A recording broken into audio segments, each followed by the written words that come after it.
rest of the world on freedom of expression, but Trump's America has just cancelled its latest talk show host, Jimmy Kimmel, and many more could be on the chopping block. What is that about?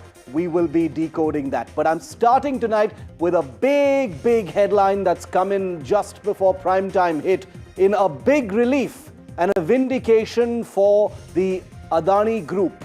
Markets regulator, the Securities and Exchange Board of India, SEBI, has dismissed allegations leveled by US short seller, the former Hindenburg Research. The regulator has cleared the Adani Group chairman, Gautam Adani, and the group's companies, including Adani Enterprises, Adani Ports, and Adani Power, of any wrongdoing. This is a big exoneration and a clean sheet. The Adani Group has come out completely clean. Remember, in January 2021, Hindenburg Research had alleged the group had used 3 companies to route money between Adani Group firms. Laying out its conclusions in 2 hard-hitting orders, the SEBI has said there were no violations, 0 violations of any kind. The Adani Group has consistently rubbished the allegations made by the short seller, whose founder, Nate Anderson, had announced in January that Hindenburg Research was being disbanded. So that's the big story that we're getting to you right now. And the big update is that Gautam Adani, the chairman of the Adani Group, has just put out a statement on his social media hailing the SEBI order. Gautam Adani says, Satyamev Jayate, the truth has prevailed. He says, integrity defines the Adani Group, and has demanded an apology from those who have fraudulently spread misinformation about the Adani Group. He says it was a fraudulent and motivated report by Hindenburg Research. He's called out the fake narrative on his X account. Gautam Adani has said, after an exhaustive investigation, SEBI has reaffirmed what we have always maintained, that Hindenburg claims were baseless. Transparency and integrity have always defined the Adani Group. We deeply feel the pain of the investors who lost money because of this fraudulent and motivated report. Those who spread false narratives owe the nation an apology. Our commitment to India's institutions, to India's people, and to nation building remains unwavering. Satyamev Jayate, Jai Hind, unquote. That is the statement that has just been put out by Gautam Adani, the chairman of the Adani Group. Vishnu Shom, senior managing editor, Vishwanath Nair, banking editor with NDTV Profit, both with us. Vishnu, quickly coming to you first, a very big, very clear, very crisp exoneration from the Securities and Exchange Board of India that says no wrongdoing by the Adani Group. Well, you know, Shiv, at the end of the day, let's think about the small investor in the company, the various Adani Group companies, whose money earned hard from sometimes their lifetimes of savings were wiped out by what is clearly a malicious sort of act against the Adani Group. Now, a lot of people didn't believe it when the Adani said it themselves, but now you've got the Securities and Exchange Board of India, SEBI, which has actually come out with its final report completely clearing up the Adani Group. The allegations were very strong, of course, stock manipulation and accounting irregularities over a period of years. But I've tracked this very closely over a period of time, and I think it's important to point out a couple of things. Firstly, the Supreme Court was involved in this. They were monitoring this as well. The Supreme Court ordered SEBI to get into an investigation, and then they appointed a very high-powered, a 6-person panel of some of the most distinguished Indians to actually look into this. And finally, this report has come out. My final point over here, Shiv, look at the people who were involved on the orders of the Supreme Court in looking at whether the allegations against the Adani Group stood. Justice A.M. Sapre, former Supreme Court judge, O.P. Bhatt, former chairman of the State Bank of India, Justice Devadhar, retired judge of the Bombay High Court, K.V. Kamath, the veteran banker, former chairman of ICICI, Nandan Nilekani, the chairman of Infosys, and Somshekhar Sundaresan, advocate in the Bombay High Court. They had earlier on said that prima facie there didn't appear to be any wrongdoing, any wrong dealing by the Adani Group. The final report has come out, and it's quite clear that this was, as the Adanis have said, some sort of a malicious act, not just against the Adanis, but possibly against India. Vishwanath, on the Implications of the SEBI order. This became a huge political flashpoint as well. But speaking strictly of what the SEBI investigated and what it has said in its order, decode that for us, the implications. So there are two orders, so to say, on the SEBI website. One is with respect to a certain transaction that were undertaken between Adani Enterprises as well as Adani Power and a couple of other companies. While on the other side, you have Adicop and Access Limited, or Adani Ports and SEC Limited.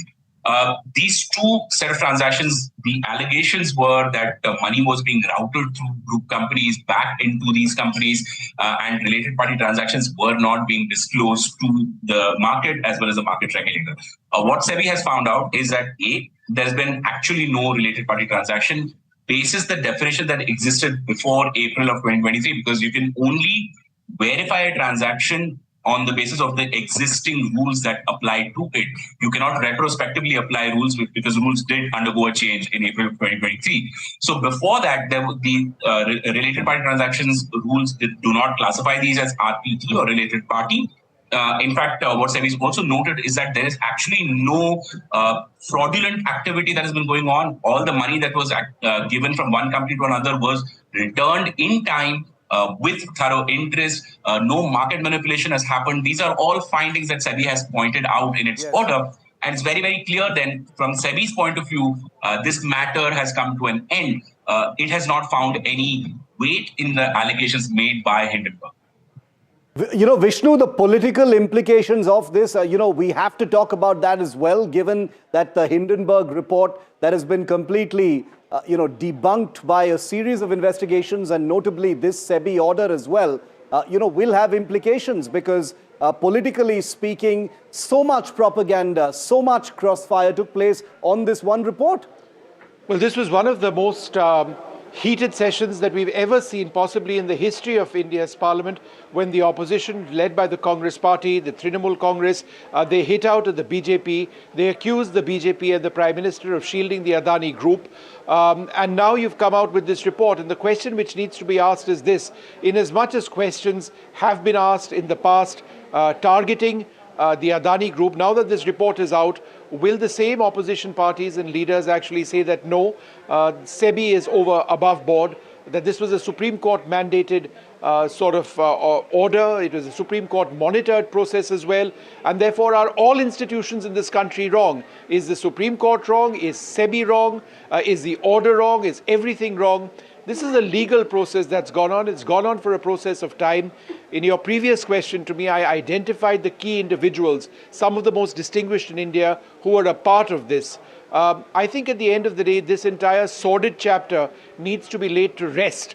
When we need to look at the larger issues, the larger sort of identity of this particular group, how large it is, the lakhs of people that it employs, how it impacts India's economic trajectory, and some of the larger sort of conspiracy theories which have done the rounds. I would suggest that some of the key lawyers who've looked closely at them would suggest that they were right. There was something malicious, something potentially international, which may have targeted India. Vishnu and Vishwanath, thanks very much for joining me. To all of our viewers, I just want to tell you, in the interests of transparency and as a disclaimer, that NDTV is an Adani Group company, and as managing editor, I guarantee you and give you all viewers an assurance that we report all of these proceedings with total editorial transparency, and we will update you on this story as well. And now moving on to our lead story tonight. Leader of the opposition and Congress MP Rahul Gandhi fired the next set of missiles as part of his flagship Vote Chori campaign. This was a press conference that was positioned as a hydrogen bomb, but that hydrogen bomb seems to have been postponed by a few weeks or months. But today was a weapon, nevertheless, in the hands of Rahul Gandhi.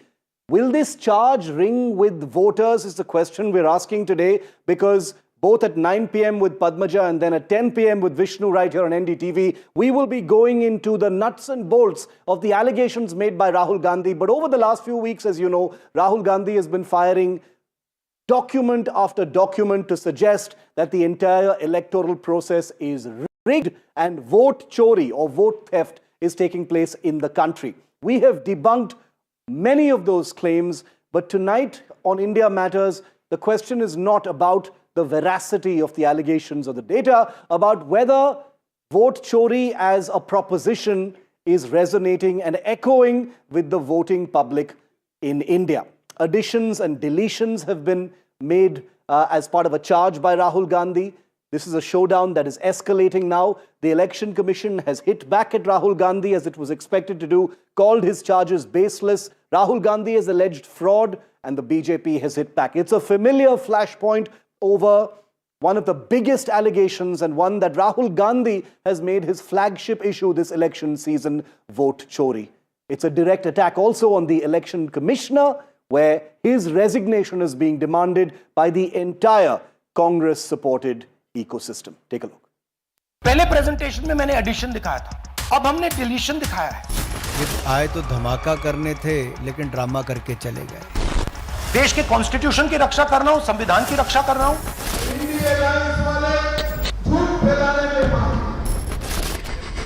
The showdown over alleged vote theft. Rahul Gandhi upping the charge with the second tranche of his vote chori campaign. This time alleging mass-scale additions and deletions from the voters' list through what he calls fraudulent means. The leader of the opposition gave examples of two constituencies, Aland in Karnataka and Rajura in Maharashtra, alleging that 6,000 votes were sought to be deleted in Aland and 6,000 were attempted to be added in Rajura fraudulently.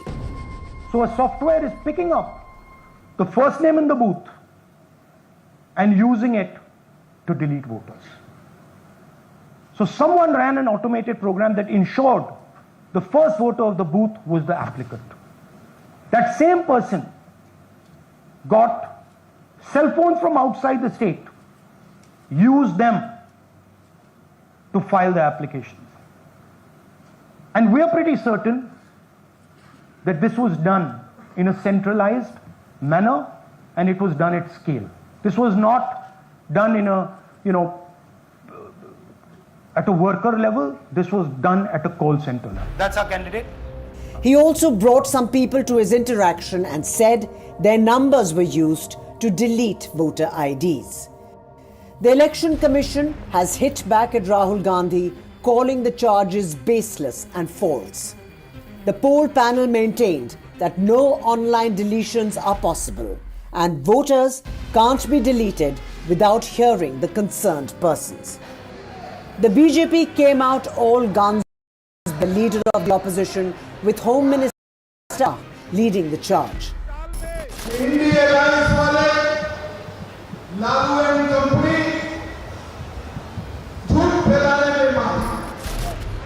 The ruling party also said that Rahul only does drama and no real dhamaka. आज की press conference में hydrogen bomb फोड़ने वाले थे, फुलझड़ी से काम चलाना पड़ा, वो भी फुस हो गई। ये आए तो धमाका करने थे, लेकिन ड्रामा करके चले। Rahul Gandhi also scaled his attack on CEC Gyanesh Kumar, giving him a week's ultimatum to act. Chief Commissioner of India Gyanesh Kumar needs to stop protecting the people who are destroying Indian democracy. We have given you 100% bulletproof proof here. It cannot be doubted. You have seen it with your right. CEC has to release this data of these phones, these OTPs, within a week. Though the leader of the opposition didn't reveal his hydrogen bomb as he had promised, which he said is still in the making. H-bomb is coming. An NDTV Bureau report. So vote chori is now Rahul Gandhi's pet project. He is serious about it. He's leader of the opposition. This is his third big press conference on the vote chori issue after a motorcycle cruise through Bihar as well, which elections. But just as a recap, let's look at some of the past issues that Rahul Gandhi has made his pet projects or anthem issues and whether they've been successful, because that's the question we're asking. Will vote chori resonate with voters? Number one, constitution in danger, constitution khatre mein hai, reservation hatega, etc. was the pitch in the 2023-24 campaign. It paid dividends in some ways because a lot of news and misinformation actually took root, and it helped make a tally of about 99 seats in the 2024 election. The BJP tally dropped to 240. Then there was the farm laws. Even though this was not Rahul Gandhi's own issue, he tried to make it his own. He supported the farmers' agitation. He tried to make it a flagship issue that he had advocated against the farm laws. The government was forced to repeal the three laws, even though it wasn't really about Rahul Gandhi, but he did sort of take credit for that. Then the caste census push, campaign for a national caste count. The government announced caste count. Rahul took credit for that, and justifiably so. Then there have been a number of misses as well, because Rahul Gandhi has embraced certain issues which have completely backfired and paid no dividends whatsoever. The Rafale deal is perhaps the most memorable example. Chori RaGa was the big campaign cry in the 2019 election campaign. Completely failed to work as a poll issue. The Supreme Court even gave a clean chit on the Rafale issue, and you saw what happened in that particular campaign and in that particular election. Chaukidar Chor Hai campaign was related to Rafale, and then about the Ambanis as well, targeted the Prime Minister over that deal. Zero resonance in the elections. Then there was Rahul Gandhi's campaign against electronic voting machines, even though it's sort of related to what's happening now. He's shifted goalposts to vote rigging because the EVM campaign has completely failed. He alleged rigging via EVMs, zero resonance among voters. The Congress came up with an electoral mixed bag and therefore could not sustain the finger pointing as far as EVMs are concerned. And now Rahul Gandhi has picked up vote chori as his new flavor of the election season. The question today is not about the accuracy or inaccuracy of the allegations or the data or the granularity. Here on NDTV, we will be getting into those at 9 p.m. and 10 p.m. here on prime time. But tonight we're asking a larger political question. Given Rahul Gandhi's mixed bag of hits and misses in the past, will vote chori be a big smoking gun? Will it resonate with voters? Let's go straight across to our analysts and experts tonight, because this is not a political debate that we're doing. We really want to know what those who live and breathe politics think about the vote chori issue in terms of whether it is going to echo in the public mind, whether it is going to resonate in the public mind, whether it's going to energize and enthuse those who are going to vote in Bihar and those who are going to vote in the big elections coming up next year. Tehseen Poonawalla is a political analyst, Rajat Sethi as well. Rohan Gupta belongs to the BJP, and Sanjay Jha, formerly of the Congress, also speaks against the BJP in this respect. Rajat, I'm going to come to you first. This is a larger subjective question we're asking because there is no empirical data. The empirical data will come when an election happens. And the first election that happens is upon us very soon in the form of Bihar. Some psephologists, some pollsters have done certain mood studies like they did in 2019 for the Rafale campaign as well. Some suggest it's a bit of a mixed bag. What is your sense? You've been on the ground, you've spoken to voters, you look at numbers very closely. What is your sense on the vote chori issue? Will it resonate? So Shiv, while I'm not going to get into the veracity of these claims, we're not getting you into look that at today. it from a campaign. So we are looking at it only from a campaign point of view. See, Congress party wanted to rejuvenate its cadres, and you require a hook around which you can hold the campaign around. And I believe Rahul Gandhi, he can bring about the roti kapda makan issues. But there are limitations because, you have been in the power, even Tejasvi has been in power for almost a year and a half. So, clinging on to the roti kapda makan issues will only go so far in generating credence and credibility. Question is around credibility or the lack of it, what would Rahul Gandhi, would try and choose as its main poll plank? And what Rahul Gandhi has chosen is that something which might, rejuvenate not just his cadre, but create enough doubt in the swing voters to swing its way. Now, the challenge with Rahul Gandhi is that how does he create even one data point which is beyond reasonable doubt? In order to win public sentiment towards you, you need to create one case, bring one polling booth or one village where you can categorically, without any institutional support of election commission, Supreme Court, or anything of that sort, where you can just justifiably through data prove that yes, vote chori has happened, and this is the modus operandi of vote chori. Unfortunately, so far, that hasn't happened. Otherwise, neutral people also would have been hitting the street. That hasn't happened. So while, you will see people on the ground rallying in the motorbikes and all of that, but it doesn't translate into vote beyond your base, which is already there. So while this issue and a good slogan that whatever he's using, that vote chor, gaddi chor, it might resonate and energize his base. But Yeah. would it add value beyond that? I have serious doubts about it. Tehseen, what do you think? One thing is energizing your cadres, and Rahul Gandhi has demonstrated that to quite an impressive degree with his vote Adhikar Yatra in Bihar as well. The crowds are coming. The cadres are happy. They're energized. They're out there. They seem to be galvanized as well. Rajat says he's not so sure about whether it will resonate with the voting public. Tehseen? Thank you, thank you so much, Shiv, for having me on the show. There are two aspects to this. Number one, the Congress cadre in Bihar and overall the Congress cadre needed some sort of a motivation to come back on, particularly after the defeat in Haryana, which was unexpected, Maharashtra, which was unexpected. Remember, after 2024, the Congress was supposed to sweep both of these states. Now, we go back to 2024, you see the Bharat Jodo Yatra prior to that, where the Congress was down and out. Most in media thought Prime Minister Modi sweeping this with 400 plus seats. But Bharat Jodo Yatra did rejuvenate the Congress, changed Mr. Gandhi's image, and the Congress had a great performance. Of course, there were other factors involved as well. So now what the Congress has figured out is it needs its cadres on the ground. So to that extent, yes, the vote chori allegations and the yatra helps. It also helps Mr. Gandhi that the election commission and the election commissioner is being confrontational with the leader of opposition, not really answering questions, but a referee is expected to assuage feelings. Here he is getting into the ring and taking on the leader of opposition. That helps him create a perception that the EC is helping the ruling party or the government at hand.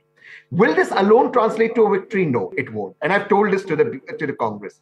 What the Congress needs to do now is go from vote chori to Adhikar Yatra. And that's what they're doing in Bihar. You see, in Bihar, I was in Bihar for about 4 or 5 days in the interiors, in the Himachal region. What I realized is what a lot of people are scared about is not that they may not be able to vote, that they lose all the benefits that they are getting because of being citizens of India. Now, when you're saying that Bihar Adhikar Yatra, hum aapko adhikar dilayenge, and then you see the election commission, which you hold in high esteem, taking on the leader of opposition, not really answering, and with no malice, the BJP coming in there and answering for the EC, it creates a perception of I may lose my rights. So that is so far the base. Can they take it forward? That is the challenge for the Congress. Rohan, is the BJP nervous about the vote chori campaign and the threats of this hydrogen bomb? Your party has debunked and fact-checked Rahul Gandhi at every step, including today. But what are your internal studies saying? What are your internal surveys saying? Is there any resonance, any echo on the ground? See, Shiv, I think these so-called hydrogen, nitrogen bombs, they are going to be mood of self-destruction as far as Congress party is concerned. Because at the end of the day, Rahul Gandhi is leader of opposition. And I think that post is losing the credibility now because of these baseless claims. See, you have to see what Rahul Gandhi's last press conference said and what is the outcome on the ground. I will give 3 examples. Maybe it will take 10-20 seconds. He gave example of Shakur Rani that she voted twice. After that, Shakur Rani filed affidavit with her husband that I have not voted for twice. He gave example of somebody having 0 address. Then election commission clarified that people who live temporary office the provision of giving zero address. After that, he gave an example where 80 voters were registered, some Rani Bagh or something.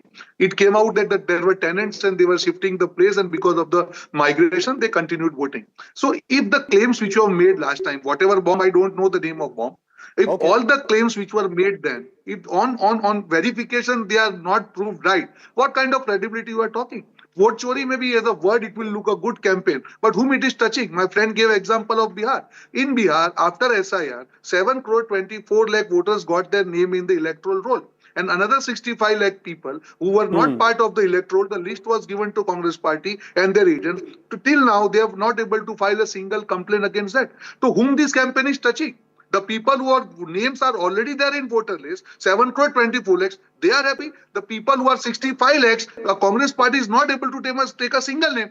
So where this campaign is going? It is just a rhetoric, just without the base. This is not going to garner votes. And I completely agree with Rajat. It might sound that, okay, their cadre is energized. Okay, but what? okay. It is like Chokidar Chor hai. It is like Hindenburg. These are the campaigns No, which because looks good in, there is as far also as media is concerned. But on ground, Sanjay, I'm coming to you in just a moment, but the Tehseen put up his hand, so a quick rebuttal from him before I go to Sanjay. But I also want to make an important point here that, Rahul Gandhi is looking for a knockout blow with all these documents that he's putting out. He is hoping not for a smoking gun, but a knockout blow that completely mesmerizes the public into believing that they've been taken for a ride as far as the electoral process is concerned.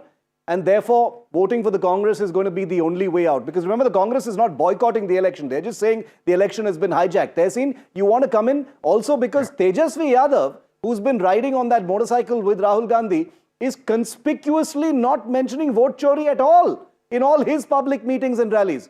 When he's with Rahul Gandhi, he kind of sheepishly mentions it. When Rahul Gandhi is not there, not a word from Tejasvi Yadav. It seems like his allies don't really buy into whether it has any resonance, Tehseen.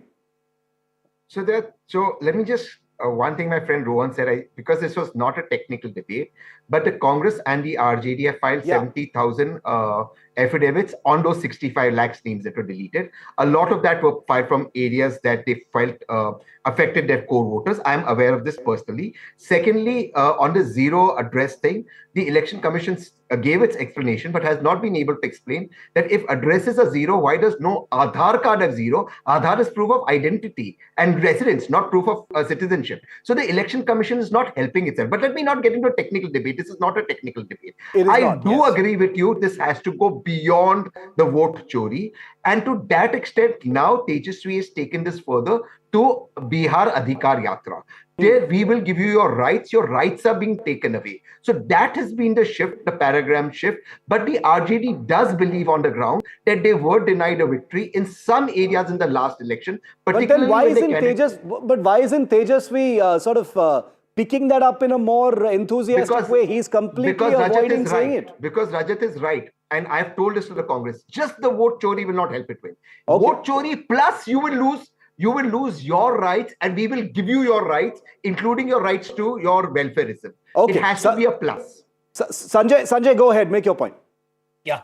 Shiv, good evening to you and to all my fellow panelists on the program. I'm glad that we are having a very mature debate and really looking at it very strategically. Rahul Gandhi has taken the position, I think it's a brilliant position, to say that he represents India here. He's representing the youth of India. If you look at his entire conversation, and it's been there for a long time, he hasn't been pitching for the Congress or the opposition alone. He's been saying that India's constitutional democracy is under threat. And in the vote chori is very bipartisan. I'll give you one simple example. And at some point, Rohan needs to answer this. There are no permanent winners or losers in politics. The BJP will be in the opposition sooner rather than later. And would they like a Congress or a UPA or a India bloc prime minister appointing favored people in various institutions of India to subvert the democratic health of this country? And I think the answer ought to be no. It doesn't matter which party or which coalition is in government. The citizens must get institutions that are dispassionate, fair and neutral, because that's the only way you will have a very healthy foundation for a flourishing democracy. I think Rahul on the vote chori, for example, has brought out many points. I don't want to get technical. If Rohan wants to do that, I've got 1,000 points here that I can argue on. But the larger message is that this is the core fundamental right in a country where, you know it, Shiv, you look at the data, such a large number of people in the informal workforce. We still have around 300 million people struggling below the poverty line, 800 million people dependent on cheap food grains. And as Tehseen rightly pointed out, that, end of day for an ordinary individual, I come from Bihar. I'm more privileged to have, studied outside and, worked in Mumbai, etc. But the average person in the state that I come from struggles. If you look at the caste census that Mr. Nitish Kumar's government did, it showed, Shiv, you look at the data, it's so disconcerting. Around only 2% or 2.5% of people in Bihar have passenger cars. Only 3.5% people are postgraduates.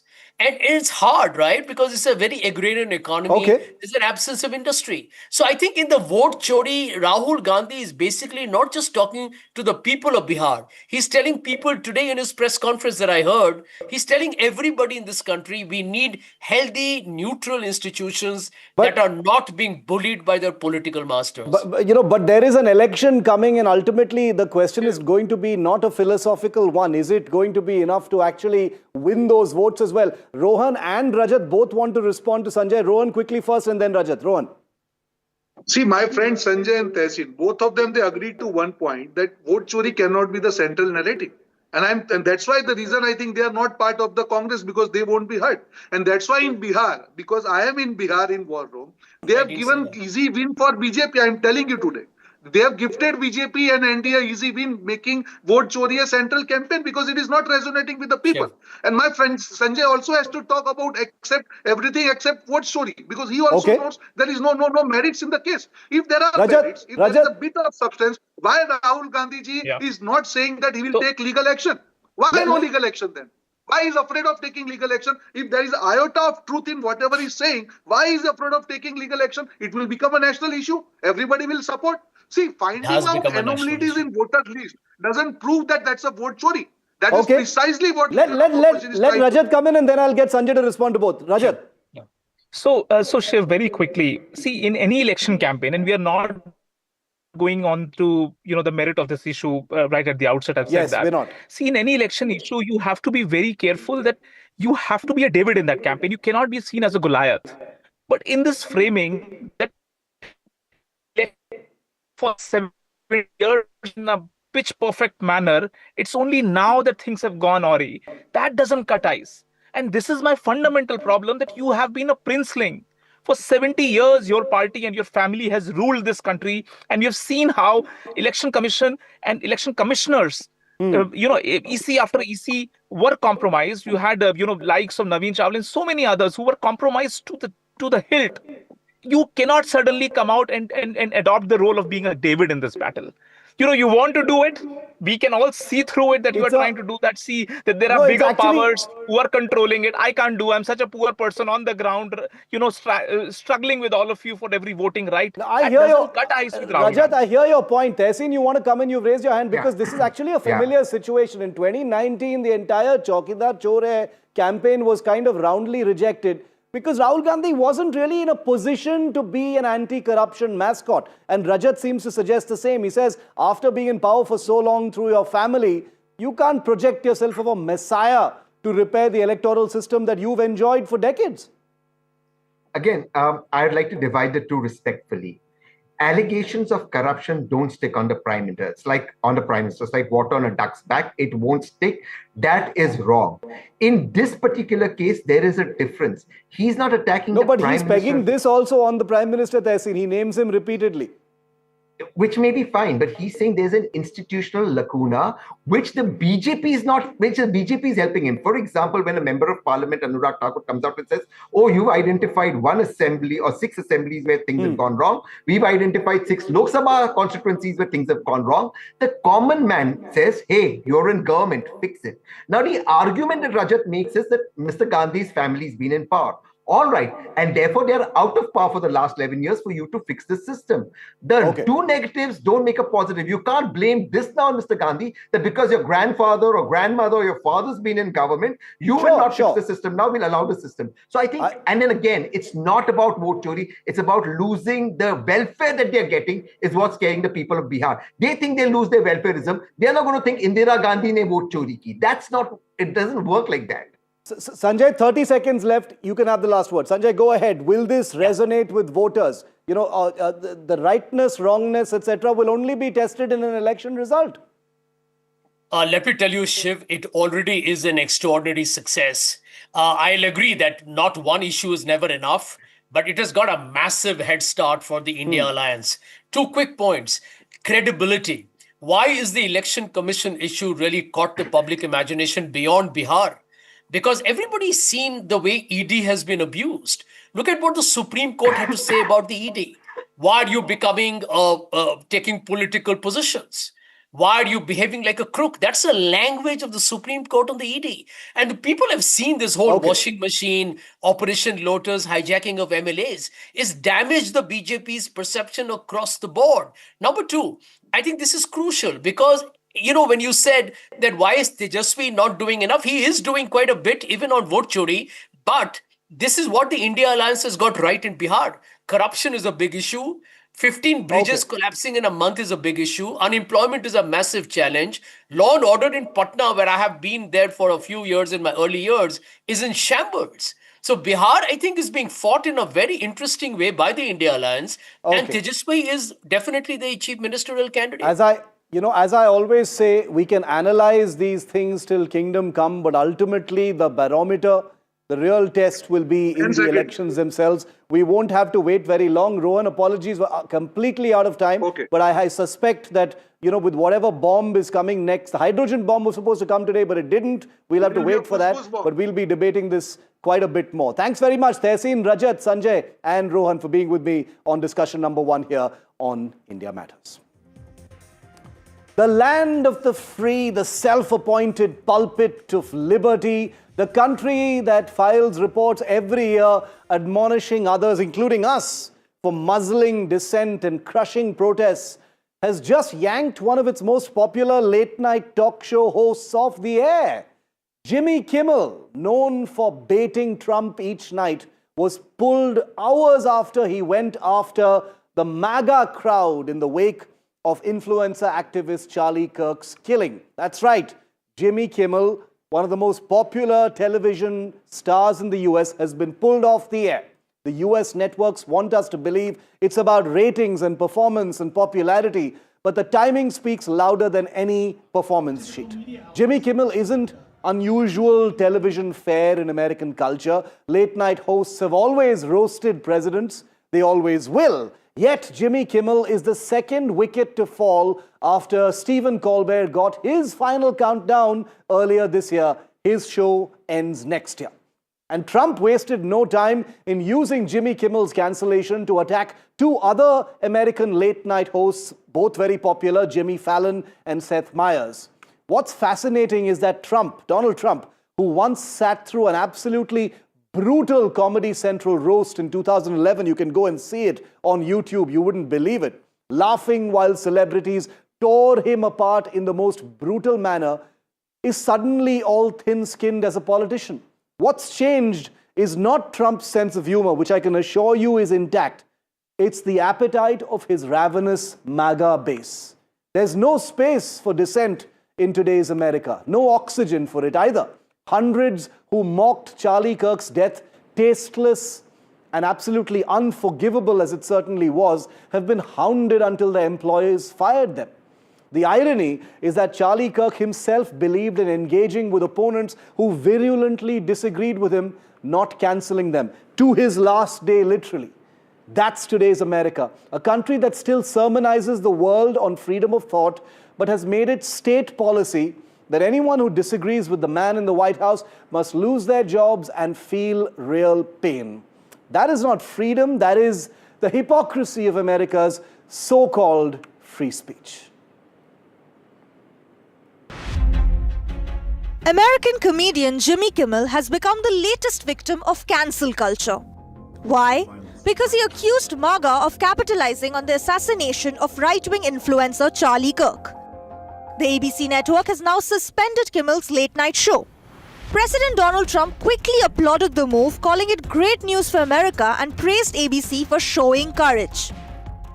We hit some new lows over the weekend with the MAGA gang desperately trying to characterize this kid who murdered Charlie Kirk as anything other than one of them and doing everything they can to score political points from it.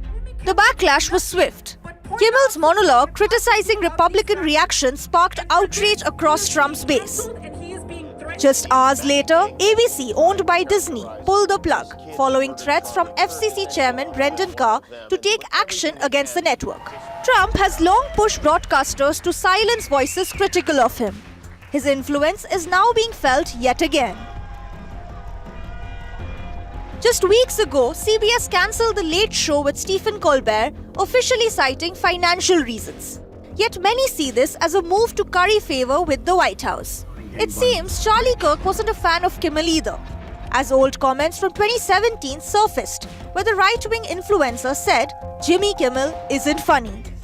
No one is safe in the US, with Trump also going after Jimmy Fallon and Seth Meyers, calling them total losers and suggesting their shows be cancelled.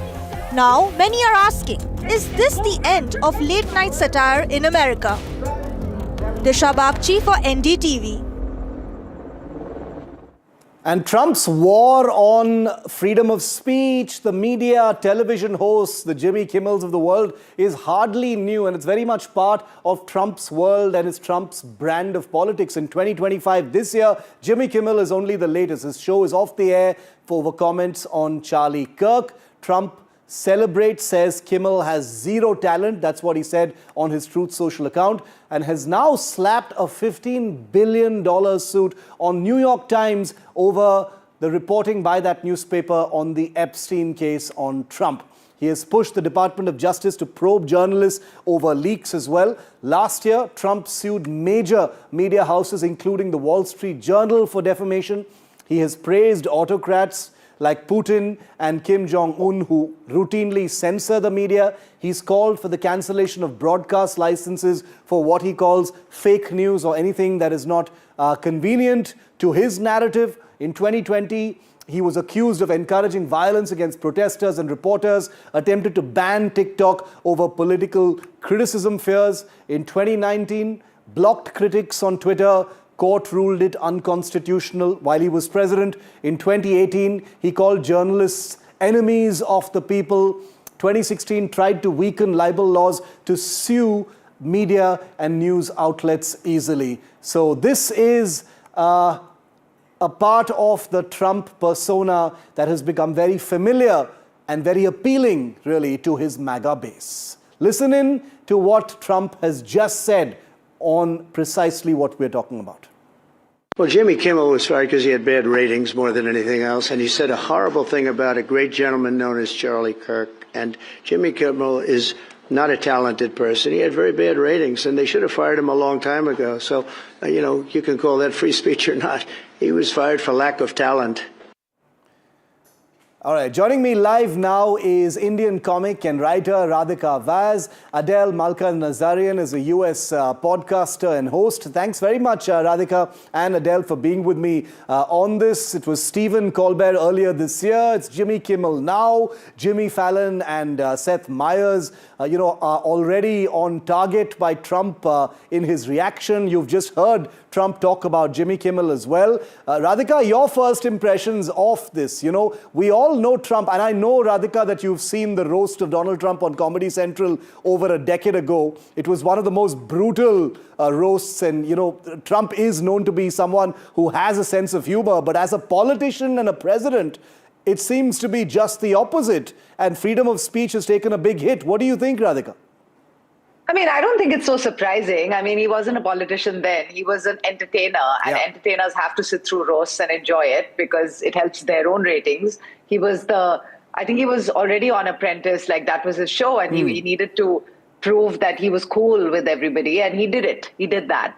And I remember watching the roast, and it was a good roast, and he was pretty sporting. So he doesn't not think Jimmy Kimmel is smart. He doesn't not think these people are intelligent and talented. Yeah. It's just that now he is a president, and he is a president of an extremely becoming more and more right-wing sort of party. And so this is the kind of thing he has to now say. And he's playing the game. I mean, he's just playing the game. It is playing the game, but you know, Adele, in the United States, late night talk show hosts before Trump, during Trump, after Trump, they have always, as part of their staple, roasted presidents. They've always said controversial, irreverent, satirical, offensive things about presidents and the people who follow them. What's new this time? Something's changed. So I think this is a little bit of a false equivalency, respectfully. I'd have to say President, then non-candidate, or soon-to-be presidential candidate, and now President Trump, when he was being roasted, that roast was actually the impetus for him to run for president. And I think you have to see that, if you look at it yourselves, the political correctness that used to not be an issue during the time when Robin Williams was still around, it's become increasingly censored. People are triggered by their emotions getting hurt, but it just so happens to be coming from anyone that is offending the political left, I would say. When it comes to offending the political right, it somehow gets a pass. And I think what's gone on is that the age of hypocrisy is over. The difference between this so-called war on freedom of speech is that it's actually not a war on freedom of speech. It's about accountability, not censorship. I mean, freedom of speech means that the government can't put you in jail or silence you for your opinions.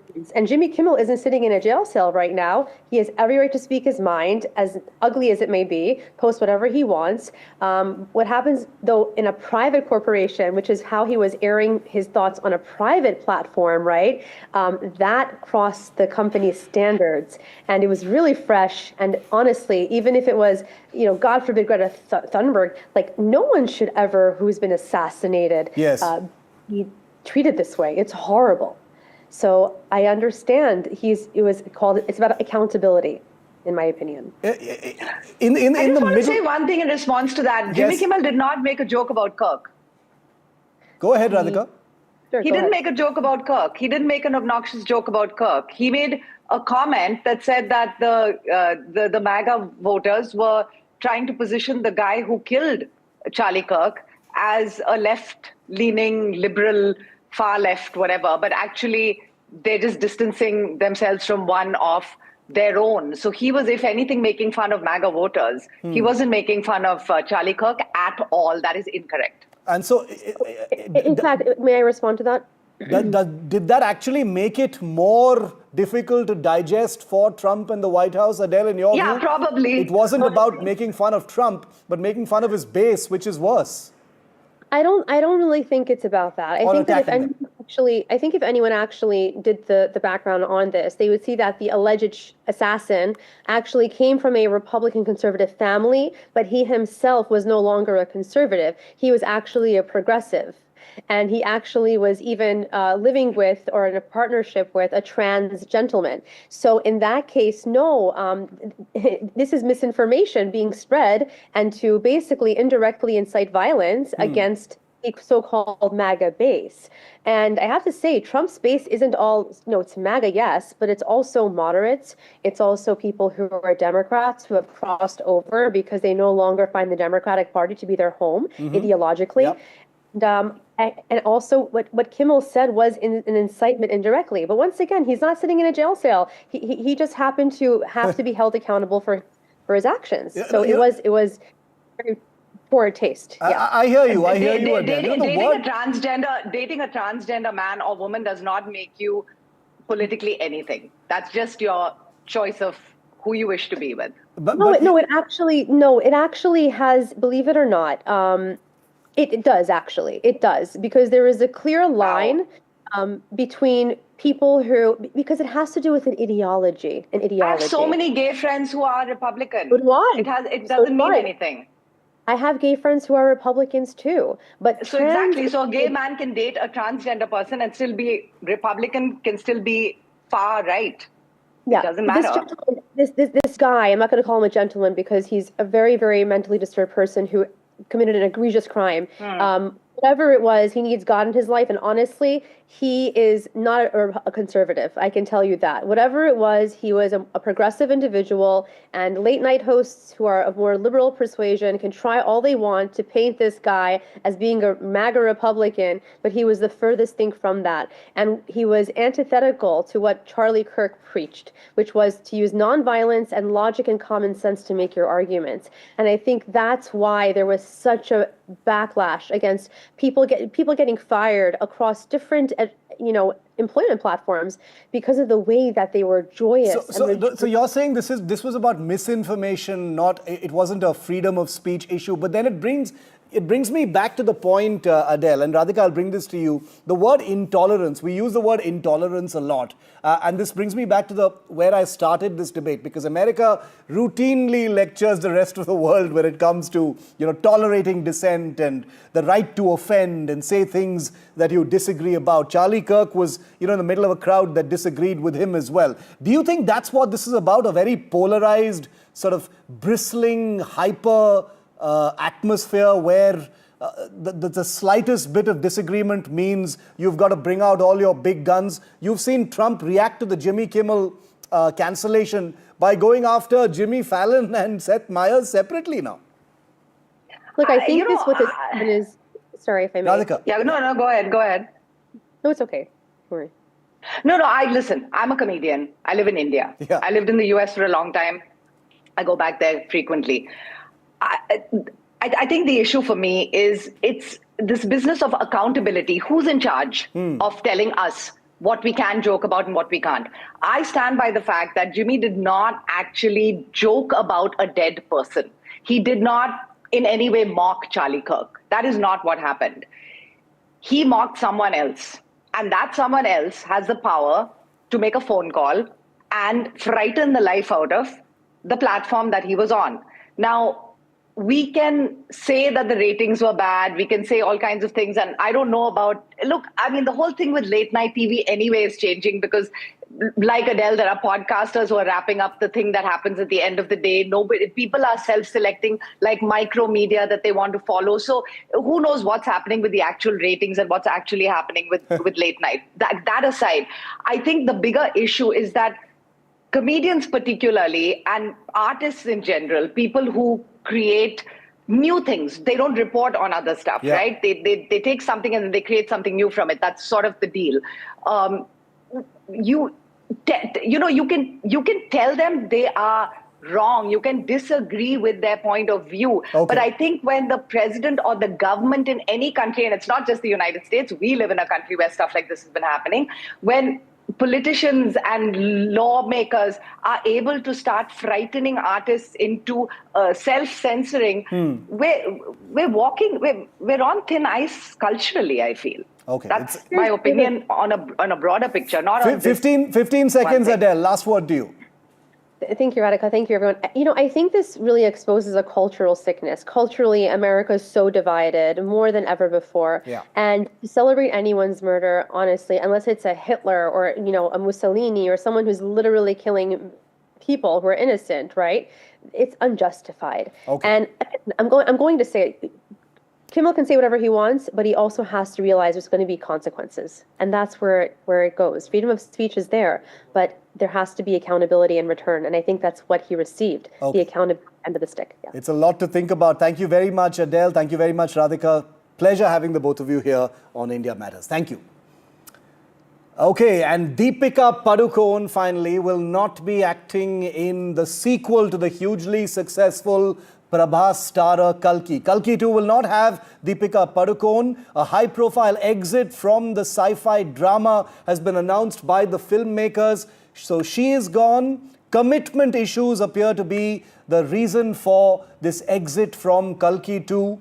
The filmmakers saying this requires a level of commitment, indicating that Deepika has not been able to promise that kind of commitment. Is there some tension ahead? We don't know yet because Deepika hasn't spoken out or confirmed.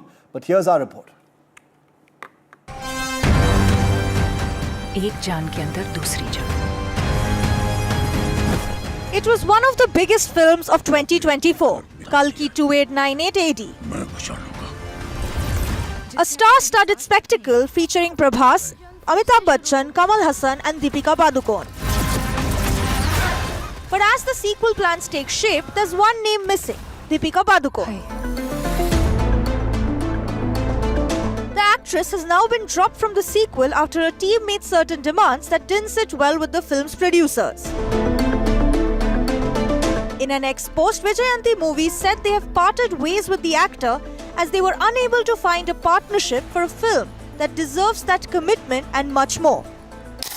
Sources told NDTV that Deepika's team demanded a 25% hike in her fee and 5-star accommodations for a 25-member crew accompanying her. Producers reportedly felt that the revised terms were too steep and unsustainable, especially after already managing massive budgets for the first film. There's also the matter of Deepika's personal priorities. The actress recently welcomed her first child with Ranveer Singh. In an earlier interview, Deepika said that she now prefers strict 8-hour work days as she balances acting with motherhood. While this is entirely understandable, the makers of Kalki 2898 AD apparently found it difficult to accommodate such scheduling restrictions, especially for a film packed with VFX, action and tight timelines. Sources say the decision to part ways was mutual, with both sides realizing that the fit wasn't ideal for the sequel's scale. Kalki 2898 AD has already become a franchise to watch. But for the sequel, fans may see a new female lead step in. This is the second big film loss for Deepika this year, as she lost Prabhas' starer Spirit over differences with the filmmaker Sandeep Reddy Vanga. As for Deepika, she continues to focus on motherhood and will next be seen in Singham Again and other major projects. With Gupta, NDTV Bureau Report.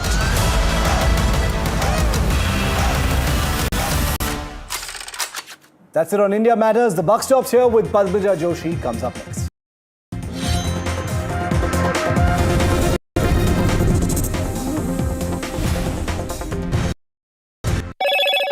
Hello, Moto. Moto G6 5G. All eyes on you.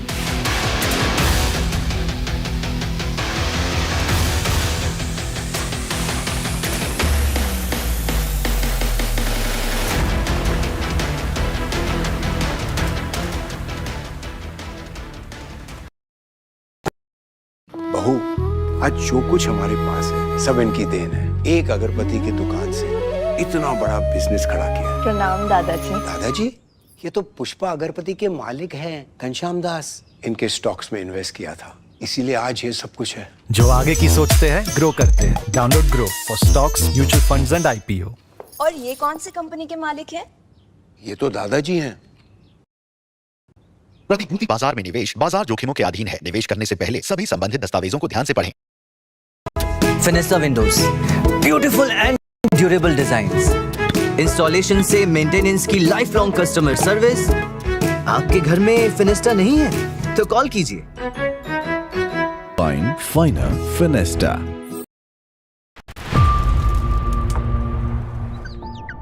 We see the problems, but you as a social entrepreneur see the solutions. You are not just creating solution, you are creating a future where everyone has a chance to thrive.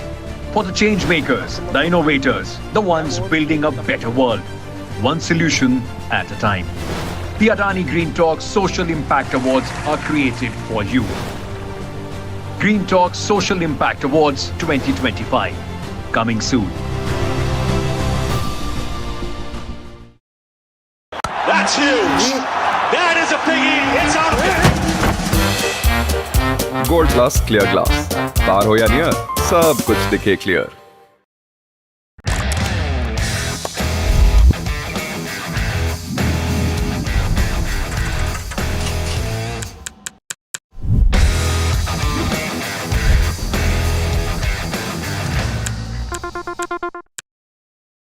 फिनिस्टा windows, beautiful and durable designs, installation से maintenance की life long customer service.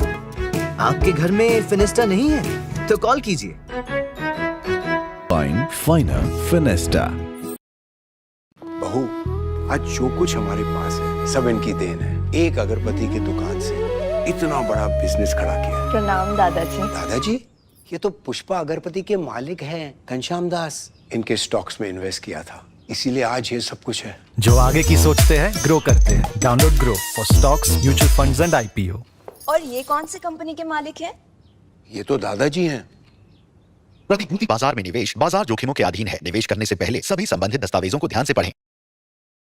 फिनिस्टा windows, beautiful and durable designs, installation से maintenance की life long customer service. आपके घर में फिनिस्टा नहीं है तो कॉल कीजिए। Fine, finer, Finesta.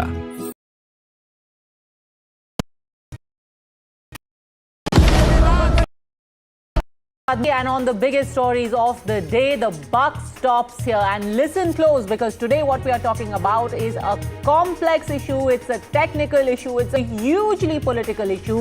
So if you want to really understand it and get to the depth of it, this is your one-stop destination. Today, the Congress released the second tranche of evidence in its campaign against what they called a widespread vote chori. In an early morning press conference, Rahul Gandhi laid out evidence from two different assembly seats, one from Karnataka and the other from Maharashtra. The sum of his allegations was this.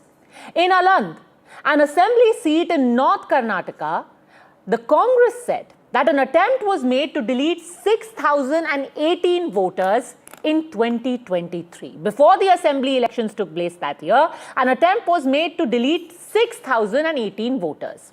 This, he said, was done by submitting fake applications through an elaborate online web. Basically, an application was made to delete the name of multiple people using the phone number of another person, and both of those people, those whose names were being deleted and the person whose phone number was being used, were unaware of what was happening. In other words, impersonation was being done in order to submit online applications to get people's name deleted from the voter rolls. And this was done using some software, and mass deletions were attempted. Then a similar modus operandi was used in the Rajura seat of Maharashtra, where 6,850 votes were added. So earlier there was deletion, and then in Maharashtra there was an attempted addition of votes. This also, according to the Congress, was done through fraud applications where names and addresses were used. Now, Rahul Gandhi has alleged that not only was this fraud carried out, but it was done by the BJP, and it was done in active collusion by the Election Commission. Commission of India is protecting the people who have destroyed Indian democracy. I'm also going to show you 18 times in 18 months. The CI of Karnataka has written to the Election Commission for this, and they are not giving it. Why are they not giving it? Because this will lead us to where the operation is being done. ये जो मैं यहाँ कर रहा हूँ, ये मेरा काम नहीं है. मेरा काम डेमोक्रेटिक सिस्टम में पार्टिसिपेट करने का है. मेरा काम डेमोक्रेटिक सिस्टम की रक्षा करने का नहीं है. वो काम हिंदुस्तान के इंस्टीट्यूशंस का है. वो काम वो नहीं कर रहे हैं, इसलिए मैं कर रहा हूं कि इलेक्शन कमीशन के अंदर से हमें मदद मिलनी शुरू हो गई. मैं साफ बोल देता हूं, इलेक्शन कमीशन के अंदर से पहले नहीं हो रहा था. अब इलेक्शन कमीशन के अंदर से इंफॉर्मेशन आ रही है. ये रुकेगा नहीं, ये रुक नहीं सकता है. Well, that's good. That's a sign of a healthy democracy, that people within the Election Commission are now helping the leader of opposition and the opposition parties. In response, however, the EC today called all the allegations incorrect and gave the following counters. 1, that no deletion can be done online by any member of the public without giving a hearing to the affected person first. 2, that some unsuccessful attempts were made in 2023 to delete electors in Aland, And the Election Commission itself filed an FIR in the case so that an investigation could take place. 3. Once the probe was ordered by the Karnataka CID, the ECI, that's the Election Commission of India, asked the Chief Electoral Officer in Karnataka to hand over all the information available with them to the police. That's what the EC, the Election Commission, had said categorically. Now, with this football being played over this information and the allegation, you can understand how the matter has become bitterly political. मगर ये हर बार झूठा narrative फैलाते। अभी ये राहुल बाबा यात्रा कर गए ना भाई? यात्रा का विषय क्या था उनका बताओ तो जरा। अरे यार, वोट चोरी नहीं था। यात्रा का विषय था जो बांग्लादेश से घुसपैठिए आए हैं उनको बचाने का विषय था। यहां इतने सारे लोग हैं, आप किसी का वोट कटा है क्या? अरे जोर से बोलो, कटा है क्या? ये राहुल गांधी की यात्रा घुसपैठिया बचाओ यात्रा थी। गलत और निराधार आरोप लगाना और राहुल गांधी जी की आदत बन गई है। आज की प्रेस कॉन्फ्रेंस में हाइड्रोजन बम फोड़ने वाले थे, फुलझड़ी से काम चलाना पड़ा, वो भी फुस हो गई। इलेक्शन कमीशन ने बड़ा स्पष्ट कहा है कि no deletion of any vote can be done online by any member of public. Online किसी भी वोट को नहीं काटा जा सकता और no deletion can take place without giving an opportunity of being heard to the affected person.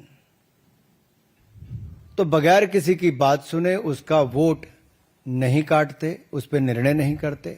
मोटी बात बहुत साफ है, राहुल गांधी को वोट नहीं मिलता तो हम क्या करें? और उनके इस लक्षण से और इस आचरण से, जिस तरह की वो बदजुबानी करते हैं, जिस तरह से प्रधानमंत्री विपक्ष पर हमले करते हैं, देश उनको कभी नहीं वोट देगा। मैं एक ही बात कहूंगा कि वो विपक्ष के नेता हैं, अपनी क्षमता से हैं कि परिवार के कारण है, लोग देश जानता है, लेकिन जब आप विपक्ष के नेता हैं तो कुछ तो संस्कारित बनिए। And that brings us to the big questions today on which the buck stops here. Who is lying, the Election Commission or the Congress Party? Because what they are saying is same issue, but the facts on both sides are complete polar opposite. If indeed there are large-scale voter manipulations taking place, is going to court the only way to resolve this? Why isn't the Congress then going to court so that a final answer, a final resolution to this problem will be found, or will it remain at the level of shoot and scoot? Joining us today on the show, we have Dr. Ajay Alok, National Spokesperson of the BJP, Dr. Anand Ranganathan, author, Dr. Mohammad Amin, former Joint Director in the Election Commission of India, Priyanka Bharti, Spokesperson of the RJD, political analyst Nikhil Jain. But my first question is to you, Dr. Ajay Kumar, former MP and National Spokesperson of the Congress. And it's the most commonsensical question, because since morning, when this North Karnataka seat has been quoted by your party, the simple question being asked is, how did you win this seat? And you won it.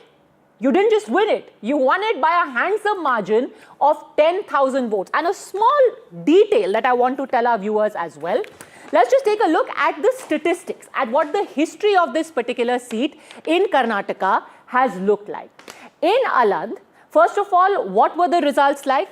Bhojraj Patil of the Congress got 89,000 plus votes. BJP managed to get only 79,000, which meant that Congress won with a margin of 10,000 plus. And then let's take a look at the history. How has this seat fared? You have not won this seat in over 30 years.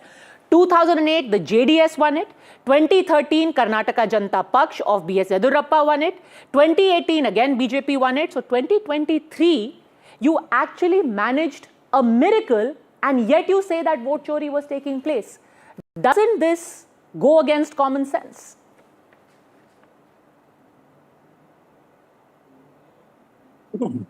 So, first question, Padmaja, the most ridiculous statement you guys are making is, if you win, then there is no chori. Panvel, the guy won and said 85,000 votes were found fraudulent before election. And you are telling the opposition on national TV should go to court. What are you all doing? You're not investigating. None of the press is going and checking what are the facts on the ground. I mean, this is what we have been reduced to, Padmaja. What we have been reduced to is that to save this democracy day in and day out, spewing stories, there were times when anchors would go to Aland and find out. Now you're saying you go to court, first of all. So one institution gone to dogs. Second institution, winning or losing is not the issue. The issue is Panvel, 85,000 duplicate votes, the candidate filed a complaint before election. Sambalpur, affidavit filed to the same election commission, no reply. Kundarki, where there was people are not allowed to vote. Samajwadi Party won by 17%, then they lost by 75% because thousands of people's votes were removed. No investigation from the respected journalists, no investigation from anybody, but opposition should go to court. Fantastic. SIR. So my question to you is, whether it is Madhepur, whether it is Kundarki, whether it is Panvel, whether it is BRSIR, and now Aland and Rajora, why isn't the election commission going and investigating it? First question. The second thing is, EC on Aland, and let me tell you the lies they are saying. EC saying on Aland that we found it out. Somebody was trying to change, correct? So somebody tried to change, correct? They filed an FIR. Yes. They filed an FIR. The second lie of the EC is that the Chief Electoral Officer of Karnataka has written a letter to Election Commission because the data, which was the request from which device it came to change, is available only with the Election Commission. That's in the social media. The Chief Electoral Officer writing to the Election Commission that this data is needed by the CID. Okay. Mike, one sec. It's important to understand. The question again is, are we an opposition party fighting election? Or are we an investigative agency? You tell me first question. No, actually, Karnataka, you're the ruling party. You're not the opposition party anymore. Since you quoted the example of Karnataka Assembly elections, you're the ruling party there. And Dr. Ajay Kumar, since you said at the outset, listen, why are we asking this question? Let me ask you a counter question. You're saying the BJP is doing vote chori via election commission. Why are they doing vote chori if they have to lose? Now, logically, they're doing vote chori to win, right? Why are they doing vote chori to make you win? Again, this not. Please, Padmaja, I'm suspecting the discussion levels. But sir, you don't know because it's not logical. Understandably, somebody is doing chori. It is to benefit from the chori. Listen, let me complete. Why will they? Okay, do you know when you last won this particular seat? You won this particular seat 34 years ago.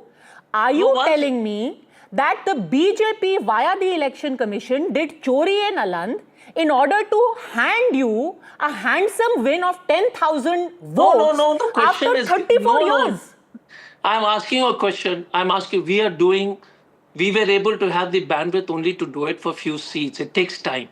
Okay? Let's talk about Aland. One second. Why did they lose in Aland if they were doing vote chori? Either you let me complete my statement, madam, or you let me go. Because you let me complete. Before I complete my sentence, you start again. Let me complete it. Have this courtesy. No, you ask me a question, I want to answer it. Give me, before I can complete, you start again interrupting. Yes. Thank you. Thank you for the courtesy. Rare but good. Thank you. The important part is, the BJP did not know whether they're going to win or lose this seat. Did they make us win or make us lose is the most ridiculous statement anyone could have made. Second issue is, if you're trying to manipulate hundreds of seats, you may get one or two wrong. The question for you to ask is, was an attempt made to delete 6,000 numbers, which is yes, because the Chief Electoral Officer and the Election Commission has filed an FIR. Correct? Okay. Hold it. No, answer this question. Election Commission is saying there was an attempt, yes or no? First question, yes? No, because that's why they filed an FIR. Yes, there was an attempt. Exact. No, one Yes, there was an attempt. That's why they filed an FIR. Look, Padmaja, I spent my very good part of my career in the Indian Police Service. Okay? Exactly. You're absolutely So correct, I have sir. a There reasonable- was an no, one FIR sec. because And there Ajay was an Alok and- attempt. Once Ajay Alok and all would know that I have a reasonable amount of competence to analyze it. Okay, so just bear with me. My first question is, if there was an FIR filed, that there was an attempt was made from a device online, attempt was made. The Karnataka CID is just asked that please let us know from which IP number these devices attempts were made. That's all. The Chief Electoral Officer has asked. Now, is it unreasonable? And that's all I'm asking the BJP and all the others. That's You all. asked that question. So, two questions. First of all, let's settle this. What really happened at Aland? Dr. Ajay Kumar, the answer to that is, look, an attempt was made. The EC has recognized it. Some things may go up and down. They didn't manipulate it well enough in Aland. They may have done it in other seats. That's point number one. Point number two, Ajay Alok. The question is to you, Ajay Alok. The second question is, किसी ने तो चोरी की है ना, और ये EC ने भी माना है. That is why an FIR has been filed. How will we know who has done that vote chori or who made the attempt at vote chori? Dr. Ajay Alok. First of all, my elder brother, Dr. Ajay Kumar, has been in police services. He knows that attempt to theft and theft, there is a difference. And when an attempt to theft is made and the person is caught, then he's taken to task. 5,994 applications were rejected. They were not true. Only 24 applications were accepted and their name were removed. And then an election commission filed an FIR. And this is, I am carrying the letter of your state, Chief Electoral Officer, Karnataka. That's what he has written the letter. That all the case details and everything has been shared with the SP Kalburgi and the concerned police officer who are investigating the case now. So where is the issue? This is not the issue, Ajay ji. Issue is, you're also a doctor. You understand what is delirium, right? Hindi mein kehte hain chit bhram. Now this fellow, Mr. Rahul Gandhi, is suffering from chit bhram. Since the time 2024 results came out, with 99 seats he was thumping. Hum jeet gaye. हम आपको गुजरात में हराएंगे, ये अभय मुद्रा, all this was chitbhram that you are in power, you are sitting in the treasury benches. Now this chitbhram continues even today. Leader of opposition of this country, world's largest democracy, says, I am not here to protect democracy. मैं लोकतंत्र की रक्षा करने के लिए नहीं हूँ. This is the kind of statement. This is what you call delirium. When you are in delirium, you keep on making all these things. He says another thing. हमें election commission के अंदर से जानकारी मिल रही है. Superb. Then he says, CID Karnataka requested 18 times to election commission. Does CID Karnataka reports to Rahul Gandhi? He's making a mockery of Karnataka government. And he doesn't check the facts. When I'm showing you, this is the letter from Chief Electoral Officer Karnataka, who has clearly said, the third line of the letter, based on inquiry, finding by BLO, ERO, and Aland LSE lodged an FIR. Based on the instruction given by the ECI, the CEO Karnataka has handed over to the Superintendent of Police, Kalburgi District, on 6/9/2023, all the available incidents and all the available information with the EC for completing the investigations. Whose responsibility is this to complete the investigation? Why are you blaming CID? Why are you blaming? No, but Dr. Ajay Alok, how are you saying this is Simple chitbhram? thing. Something has gone wrong, right? Rahul Gandhi, that even Rahul the Gandhi, election commission is admitting something has gone wrong. 10 seconds. People tried to carry out impersonation, which is why the election commission lodged an FIR in the February of 2023. So there is no delirium or delusion on the part of Rahul Gandhi when he says impersonation and forgery was taking place. So an investigation should happen. That's what the Congress is saying. Let the EC investigate who was trying to get fake people deleted or delete people in a fake fashion. When an FIR is lodged, the local police is supposed to investigate. The election commission has given all the relevant details. Now, problem here is, this is not about just leveling allegations against the election commission. You understand the grand desire for the last 6 months. Even in August, when he supposedly had that atom bomb with the press conference, he named 3-4 persons, one in Karnataka, Bangalore, one from Lucknow, one from Mumbai. Every person came on the camera and said that nothing like this happened. Even today, the phone number which Rahul Gandhi showed on his presentation phone number was belonging to a person belonging to this Allahabad, Prayagraj. And he was there on the line saying that my phone number has been misused. His name is Anjani. His wrong phone number was given by Rahul Gandhi. And it is being telecast everywhere. Okay, so everyone is conceding that if there is something wrong, the state police should investigate. Dr. Ajay Kumar, quick rebuttal. State police should investigate. EC is saying we've given everything. This is the statement by Election Commission. They are saying we have given everything over. Padmaja, my question to you is, whether it is Panvel, 85,000, whether it's Sambalpur, whether it is what we did today, shouldn't the Election Commission investigate? First question to everybody present today on the panel. Why are we just saying this all? Isn't it something serious? Because somebody, the CID of Karnataka is saying, and it's a public document, Ajay, it's an issue of whether Rahul Gandhi got access to it is not the issue. Karnataka government is put up in public space. The question is the CID is saying to the Election Commission, we want some data. We want from which number was this changes made. My question to everybody in the panel today, do we investigate what we are saying? That is all the question. And Election Commission, by the way, would investigate, no Padmaja? Okay, Dr. Mohammed Amin, investigate. Should the Election Commission investigate? That's all I'm asking. The CID will keep probing. Election Commission should step in. Why aren't they doing so? That's all. Investigate. What is there something wrong in asking for an investigation? Padmaja, Mohammed Amin. Sorry. Go ahead. Padmaja ji, I've heard about both the parties, ruling parties, and both the Ajay Tripathi also. And I heard today in the press conference also by the Rahul Gandhi addressing to the press and to the public of India. In all allegations are denied by the Election Commission of India, and I cannot understand how the CID of the Karnataka had to right to share with the Rahul Gandhi these papers. He not belong to that. That papers belong to the Election Commission and the Office of Secrecy Act. They cannot share these papers. Fun thing. Second thing, you Padmaja, you are the expert of the computer and site. You can go and delete my voter ID card. How can possible? This is impossible nowadays. But I can understand everything I have seen, I heard about everyone, that there may be the conspiracies there in India or the outside of the India. On record I am telling you, that's why these are the things are coming in the Election Commission, and everybody is blaming to the Election Commission. Though from since 1951-52 till date, Election Commission is working honestly for the country, and I can refer the book of the K.J. Rao. He was our secretary, and he has investigated the same cases in Bengal and in Lalu Prasad regime. And the Lalu Prasad has also blamed to the K.J. Rao for the corruption practices. No, Dr. Mohammed Amin. Dr. Mohammed Amin, I'm sorry. Just to hold on. If you could hold on for a second. Something went wrong in 2023. Yeah. There was an attempt to delete 6,000 people. Yeah. Even the Election Commission is acknowledging. That is why they lodged an FIR. They are saying in February 2023 we lodged an FIR.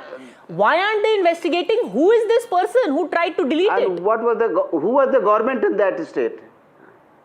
Government was the BJP government at that time. That's correct. In the Karnataka state. So they, in that regime, they have done it. So Election Commission never denied to further investigation. Don't worry. I am suggesting to Election Commission, and everybody is asking for the country's clarity. They can make an inquiry against that, and if any person is involved from the bureaucrat side or the official side or the political side, they must be punished. Okay, this is interesting. Dr. Anand Ranganathan, you've got Mohammed Amin saying February 2023 an election complaint was made, BJP was in government, yet this investigation was started. Now, why is that investigation not reaching a conclusion? Who do we believe at this point? Is the Election Commission holding it up, or is the CID in Karnataka holding it up? Who do we believe at this point? Good evening, Padmaja, and good evening to my fellow panelists. Look, it's not a question about who to believe in this country or not. It is whether I concur or I don't. And I'm afraid I completely concur with Rahul Gandhi that the Chief Election Commissioner should be impeached. You know why? Because Gyanesh Kumar ji refuses to pursue legal action against Rahul Gandhi for abuse and slander. I am sorry, but the CEC Gyanesh Kumar lacks self-respect and shows no respect for 1.4 billion Indians. I have no issue at all. If Rahul criticizes Modi, labels BJP as corrupt, goes after them. But when he attacks the EC, he is eroding the democratic system in which I and a billion Indians participated. That is intolerable for me. It is a personal affront. See, not just the allegation of today concerning Alan, that is preposterous and defies logic. Given that deletion can't be done online, given that 99.2% of deleted submissions were rejected, given that physical verification as assent is required, given that FIR was lodged by the EC itself, every single accusation from Rahul Gandhi on vote chori issue has been decisively refuted. Zero house numbers, loan addresses, elevated deceased voter counts, Gurkirat Dung, Aditya Srivastava, duplicate voters. Rahul Gandhi needs to clarify that if, as he asserts, duplicate voters help BJP, why did his winning constituency Wayanad show 20,438 duplicate voters?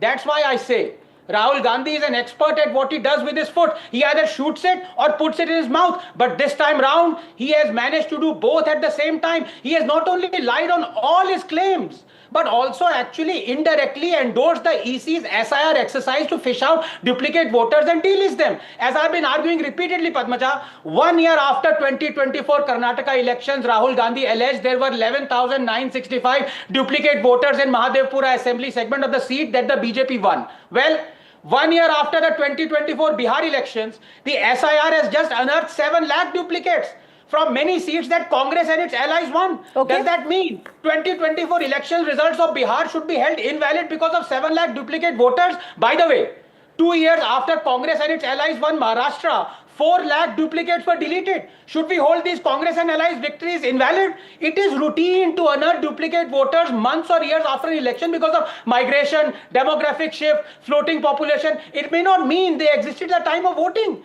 The EC routinely deletes duplicates. In 2022, it deleted 10 million duplicates pan-India. Yes, duplicates exist. Yes, errors and discrepancies exist in voter cards, addresses, the functioning of EC. But to claim that these discrepancies are deliberately carried out so as to favor the BJP is what is preposterous. Vote chori, whenever it happens, Padmaja, wherever it happens, is unacceptable and criminal. But to allege it based on discrepancies that happen in constituencies won by every party is ridiculous. Just 30 seconds. Because the fact is, while Rahul Gandhi is highlighting duplicates in Bangalore seat that BJP won, why didn't he highlight Wayanad and Raebareli seats that he and his sister won? Wayanad was found to have 20,000 duplicate voters. Raebareli had 19,510 duplicates, besides having huge addresses and voter cards discrepancies. Okay. So does that mean Rahul and Priyanka won by unfair means? Padmaja, I repeat, India is right now angry not with Rahul, because we have become so used to his lies that it is water off a duck's back. India is angry at Gyanesh Kumar, the CEC, who refuses to exhibit spine and sue Rahul for all the abuse subjecting Indians to by insinuating that a constitutional body overseeing elections in our country is compromised and corrupt. Ajay Kumar, if you have an iota of respect, 1.4 billion Indians we will take Padmaja. Ajay Kumar, Dr. Ranganathan is saying there should be defamation proceedings against your party leader. No, the first question is, so much of hot air and talk everybody is doing. Fact is, should the EC investigate? You know, I'm amazed with the kind of conversations we have today on TV for the simple reason is, we are saying as a political party that this is what we are suspecting. In Sambalpur, they filed an affidavit. In Panvel, there were 85,000 But Dr. Ajay Kumar, an investigation is already taking place in Karnataka. One sec. Your government is already carrying out an investigation in Karnataka. You are not understanding it. First question. Mr. Ranganathan, I don't interrupt when you're talking, so please don't interrupt. My first question to you is, let us set it that any complaint by political party for election fraud, should it be investigated? You tell me as an anchor. Yes, it should be. And that is why it is being investigated by a CID in your government, in Karnataka. Dr. Ajay Kumar. You're not listening to me. Okay, Dr. Kumar, just humor me for 20 seconds. Humor me for 20 seconds. Go ahead. Humor me for 20 seconds. You have already said the Election Commission is B team of BJP. Why would you want the B team of BJP to carry out an investigation instead of a CID that reports to your government, your party in Karnataka? Won't the CID in Karnataka be way more impartial than the B team of the BJP, which you have defined them? No problem because of institutions. Tomorrow police is not investigating. Will you start private detective and vigilante group? I mean, how can you guys come on national TV and say anything? Karnataka police is not a vigilante group. It's a CID investigation. Listen to me, Padmaja. Dr. Ajay Kumar, I'm sorry to say, but you are not being honest here. You yourself have been an IPS officer. Your party went to the CID in Karnataka and lodged a complaint. Listening. Dr. Ajay Kumar, your party went to the CID and wanted an investigation in 2023. Now in 2025, you're saying we don't trust the CID in Karnataka. Why? No. Again, you're not getting it right at all.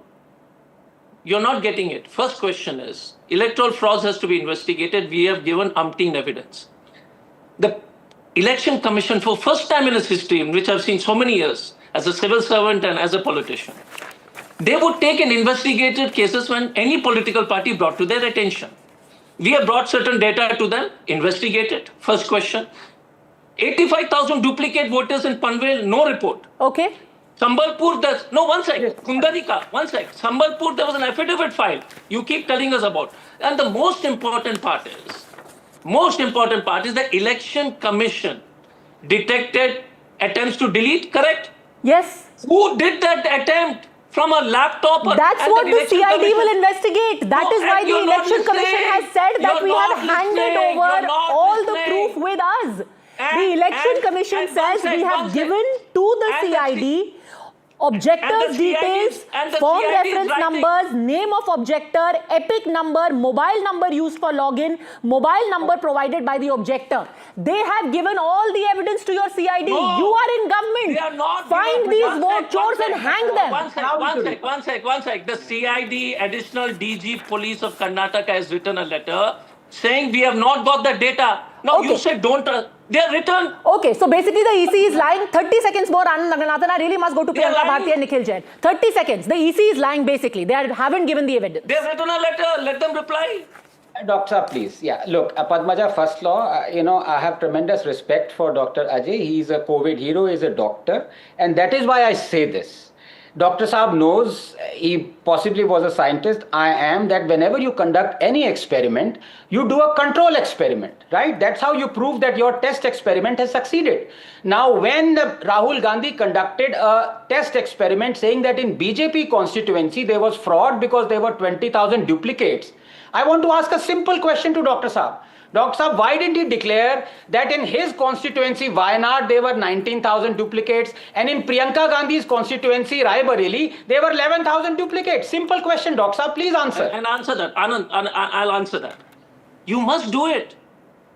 I'm telling the EC must, EC must do it. EC? You're not understanding it. No, Rahul Gandhi didn't do it. No, why would we? Listen, again, you're making a mistake here. We as a political party don't have the bandwidth, okay? We have to get the data from a non-machine readable. And Padmaja, please bear with me. Yes. I'm saying it is not a question of Wayanad. Please do it in Wayanad, please do it in Raebareli, please do it in every constituency. It's a matter of democracy. I'm totally supporting what they're asking. The question is, why is not the EC doing it? Please do it in Wayanad. Because here's the thing, Dr. Ajay Kumar, here's the thing. And I will put this question to Priyanka Bharti now. It doesn't even have to be done by the EC. We've got an example right here of what is the recourse available. Priyanka Bharti, I want to draw your attention to a case of 2 vote choris. Just 2 days ago, and since the example has been quoted of a seat from the 2023 assembly election in Karnataka, I want to quote to you another seat from 2023. The comparison between 2 seats from Karnataka, one Aland has been quoted. However, Malur is a seat. Can we please run that graphics of Aland versus Malur? Just compare those 2 elections. In Malur, the Congress actually won that election. What did the BJP do? They went to the Karnataka High Court, and as a result, this Tuesday, that election of the Congress candidate has been set aside. That's all the Congress needed to do. In the case of Alan, they should have gone straight to the Karnataka High Court, and today, who knows, just like Malur, that election could have been overturned. This is the recourse available. Everyone does it. Election petitions, and you know, because your party got its highest ever tally in Bihar, you could have done it in Bihar. The Congress could have done it in Karnataka. Priyanka Bharti. Padmaja ji, before coming to your question, I just want to also make a statement regarding what Anand Raghunathan said. He said Rahul Gandhi must be sued because he is raising questions on ECI, eroding the prestige of Election Commission of India and its electoral system. I would remind you of one statement from 2002 taking a dig at Christian identity of James Michael Lingdo, who was Chief Election Commissioner, what Modi himself said. Some journalist asked me recently, has James Michael Lingdo come from Italy? Modi joked, spelling out the CEC full name. I said, I don't have Janam Patri. I will have to ask Rajiv Gandhi. Then the journalist said, do they meet in church, Lingdo and Sonia? I replied, maybe they do. So what do you want? Wasn't that preposterous and you want Modi to be sued right now? Secondly, when Ajay Alok said, there's a difference between theft and an attempt to theft. And before the theft was done, EC already caught the person. So again, I want to ask, if they caught the person who were making the false claims, where are they? Where are their names? You know, Padmaja, what I'm concerned about is, maybe after this, when ECI does a press conference on this, maybe they'll say, Bahu maa behan beti ka IP address koi share kar sakta hai kya? Because they have not shared the IP address. Since 18 times CID had to remind them. And when you say why we didn't go to court, we did. In the SIR process, when we saw that they were not following the Election Commission manual themselves, we went to Supreme Court. And you see what happened. The Supreme Court refused to stay SIR. ECI, yes, I'm talking about SIR. Because when we saw that 65 lakhs names were deleted, we had to go there. And you see how brazenly Gyanesh Kumar says...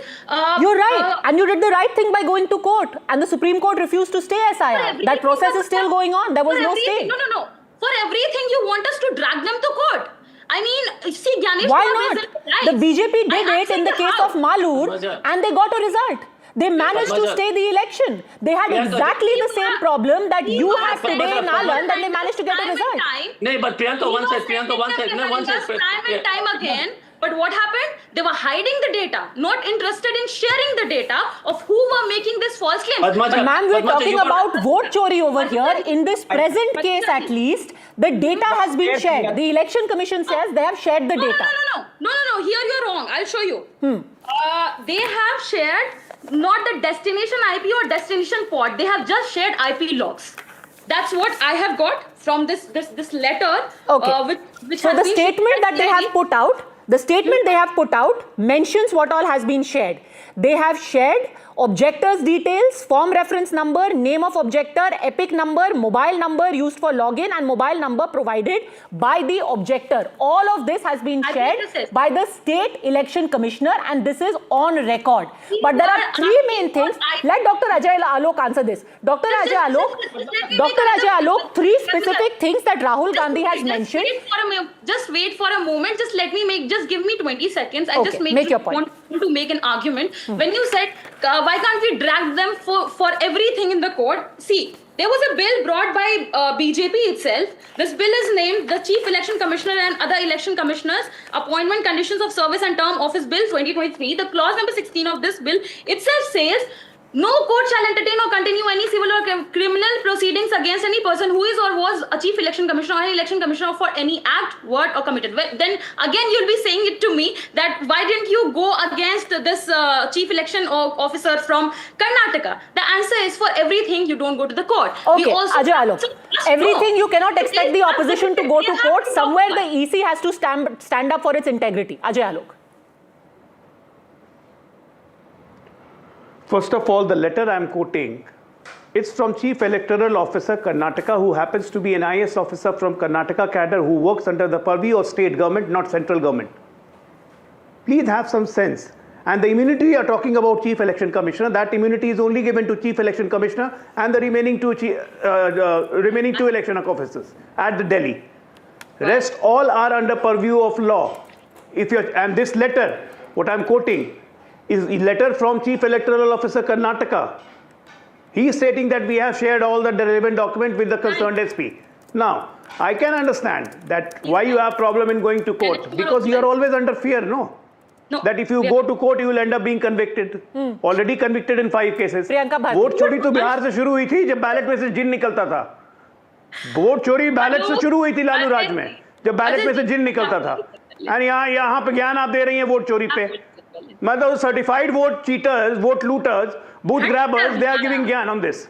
It's a simple case. They want to create anarchy. They are very sure that they are going to lose Bihar. First try and build a defense wall, create anarchy, create confusion, blame the institutions, blame the constitutional institutions, whether election commission or whether Supreme Court or whatever. You just don't have any faith. And if you don't have faith, why do you play? Why don't you want to add Aadhaar card as 12th document? Where's the answer? Don't play the match if you don't have faith in the referee. The whole question is that these answers are not being given by CEC, India. The answers are being given by Chief Electoral Officer Karnataka, who happens to be under your government. He's an IS officer of Karnataka cadre.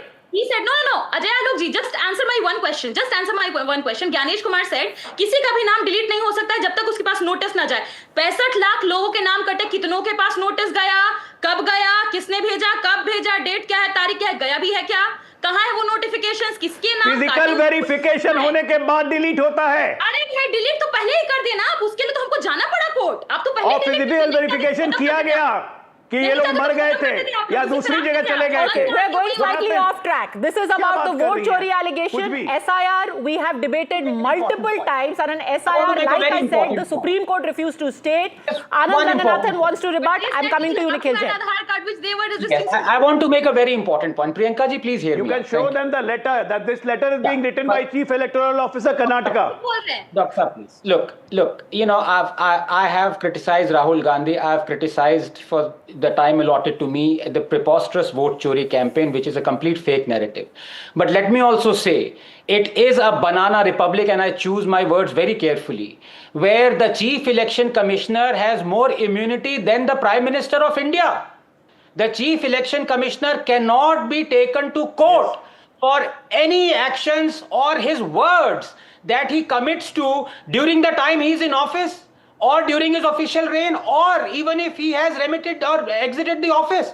It is preposterous this has happened. So, yes, the vote chori campaign is fake narrative, but we are in a banana republic where you have the Chief Election Commissioner enjoying more immunity than the Prime Minister of India. Who created the banana republic? It was Modi who created the banana republic because he brought the bill, and when 141 of the Sansads, sabko hata diya gaya tha tab. So he created that is wrong. You're talking about. That is factually wrong, because the 141 suspension happened before. 141 suspension, 2023. I'm talking about that bill. It is not concerned with this bill, Priyanka ji, but as I've said, I've already made my point. Now, either you agree with my point or you disagree with my point. Okay. In principle, Dr. Ranganathan has a difference of opinion on whether the election commissioner can enjoy that kind of immunity. It again comes back to this. Either we can complain about this in public fora till the cows come home, Nikhil Jain, or we can use the one forum which has proven itself to give conclusive results, which is the courts of our country. Multiple election petitions have been filed, by the way, in the case of Maharashtra. In the case of Karnataka, Lok Sabha and Assembly, multiple election petitions have been filed, and the one in Melur is only one example. Go to court, let the BJP be taught a lesson. Let them be shown as vote chores in Aland. Why is that not happening? Nikhil Jain.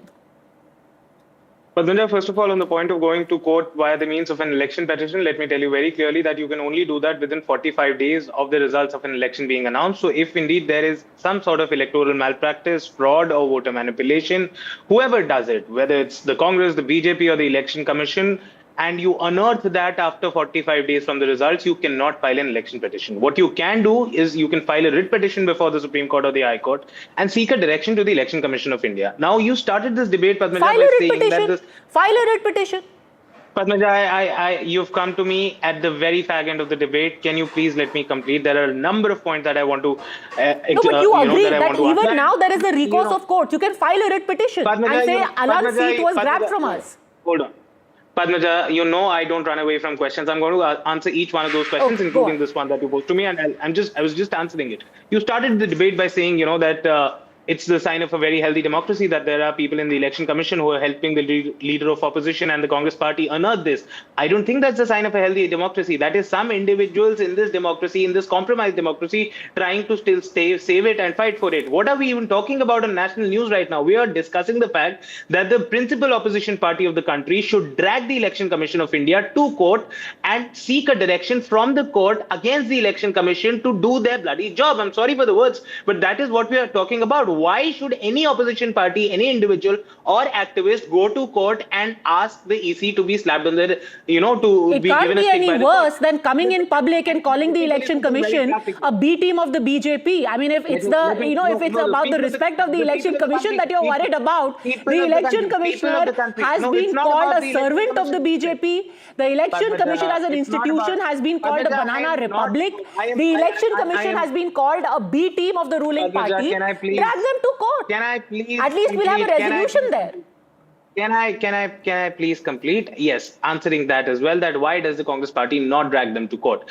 The answer in that simply lies in the fact that as a principle of constitutional propriety, the Supreme Court and the High Courts usually do not tend to direct bodies like the Election Commission with the means of strong strictures. I'm saying usually there is a pattern to it. Any good lawyer would know and understand it, which is why you don't go running to the courts whenever it concerns a constitutional body. You expect the constitutional body to act on its own, but this is not what is being done by the Election Commission of India. You could have filed an election petition in 2023 itself. You can't unless you know that there was some manipulation within 45 days. But they already knew. Here, Nikhil Jain, is an article from May 30, 2023.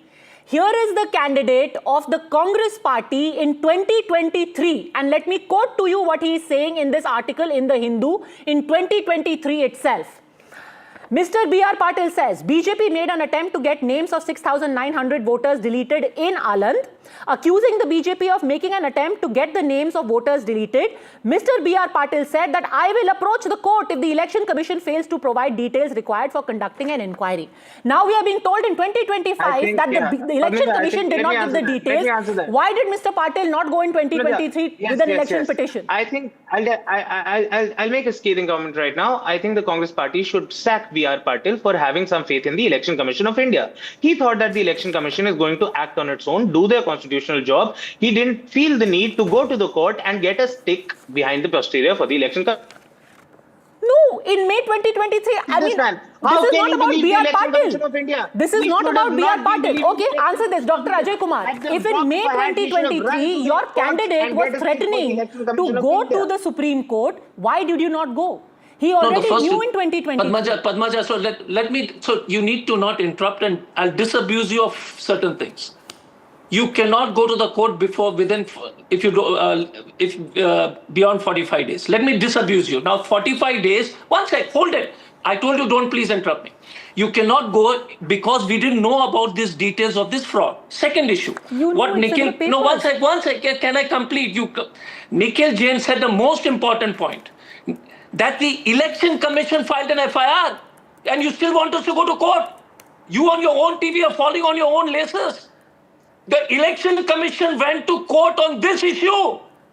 The Election Commission filed an FIR. One sec, Election Commission filed an FIR. Padmaja, you're getting caught in your own case. No, sir. You knew of these details on the 11th of February 2023. It is not true that in 2023 you did not know of the details. Priyank Khadge and B.R. Patil did a press conference. Here is the Hindu. February 11, 2023, Priyank Khadge and B.R. Patil did a press conference saying that vote chori is happening in Aland. Why did you not file an election petition? One sec, Nikhil, I'll just answer that. Let's stop all the... Nikhil, one sec. Let me stop all this noise. Padmaja, you're getting caught in your own rhetoric.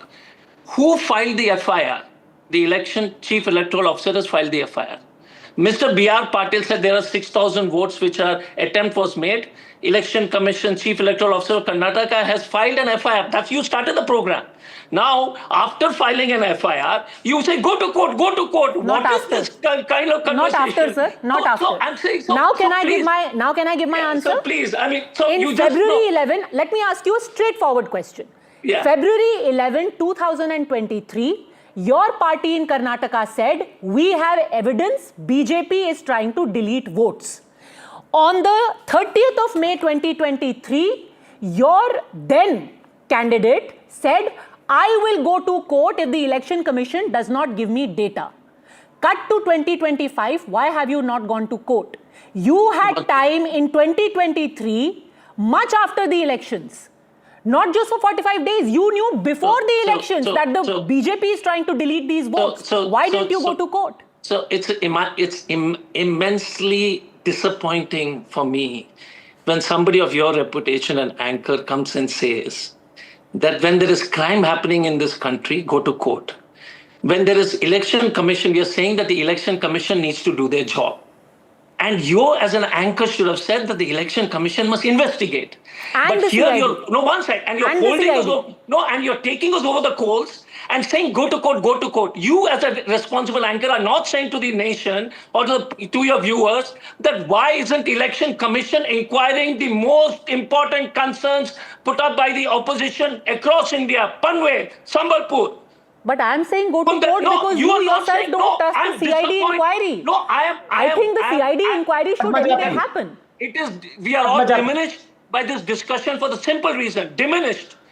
Because a responsible anchor like you cannot question the EC for not doing. One sec, Anand, let me complete, Anand. Sir, I want to interrupt you. With the greatest of respect, the reason why the election commission does not matter here, and you should have gone to court because we would have got a conclusive answer as opposed to finger pointing on both sides. If it could happen in Melur, it has happened in Melur, right? In the case of the same election, 2023 Karnataka election, 2 seats. One is Aland, one is Melur. One you lost, one you won. Actually, you won both of them. In one case, the BJP did go to the election commission.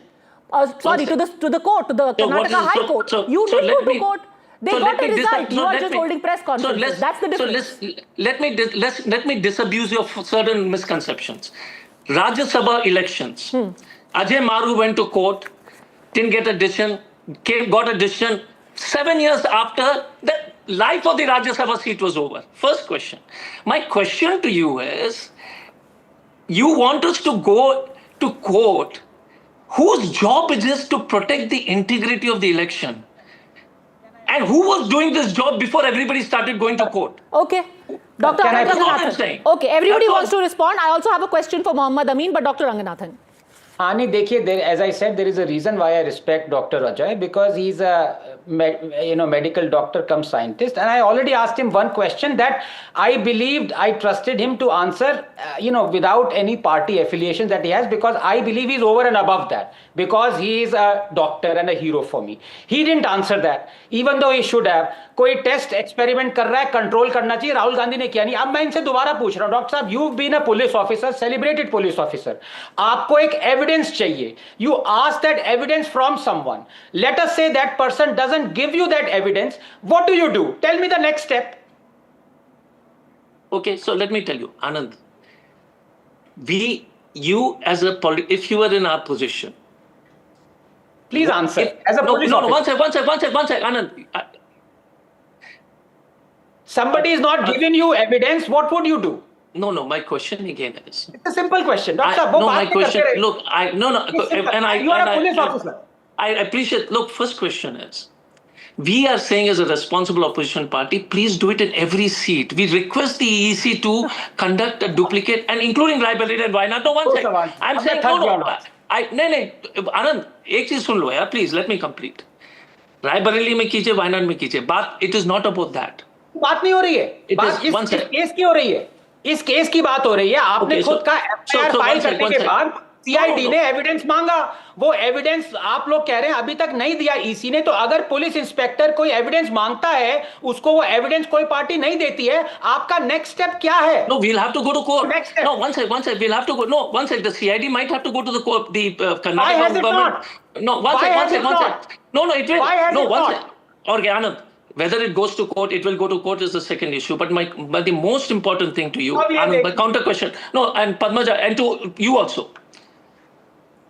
Should not the Election Commission inquire on all these events, suo motu, when we went and met him? That's all I'm asking. Forget us going and doing a PC.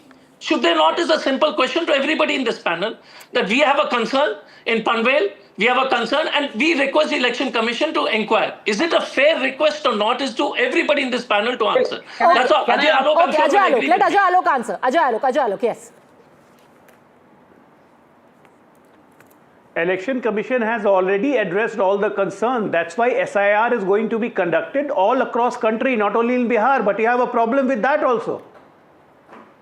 Why Anand is saying that Rahul Gandhi is a man of confusion and contradiction, you should understand, Dr. Ajay. At one time he says vote chori, vote duplication, vote addition, vote deletion. And when Election Commission is curing that by doing SIR, he is against SIR also. The solution is SIR only, no? No. There's no other solution. Ajay, so support SIR. Why are you against that? On one hand, you are trying to save infiltrators or Bangladeshi infiltrators because you consider them as your vote bank. I mean, Rahul Gandhi, sorry. Not you. So let me answer that. Ajay, so this remedy is already being taken care of. No, Padmaja, on an important thing on infiltrators. And second, one more point. 10 seconds. Okay, I'll just say 10 seconds more. Go ahead. 6,400 votes were attempted to get deleted. It was not, they couldn't do so because Election Commission verified that and cancelled that request. Only 24 names were deleted. So Election Commission did their job at that point of time. And you won the election, and that's why you didn't go to the court. Unfortunately, I'm completely out of time. Look, we have discussed this issue threadbare with all the evidence before us. One way or the other, this issue needs to be settled. We cannot have a hydrogen bomb, atom bomb, one bomb or the other bomb every now and then, because it's the prestige of the Election Commission and people's trust in it which is getting constantly eroded. This needs to be answered either via a CID investigation, an Election Commission probe, or through the courts. On that, the buck stops here. Thanks for joining me.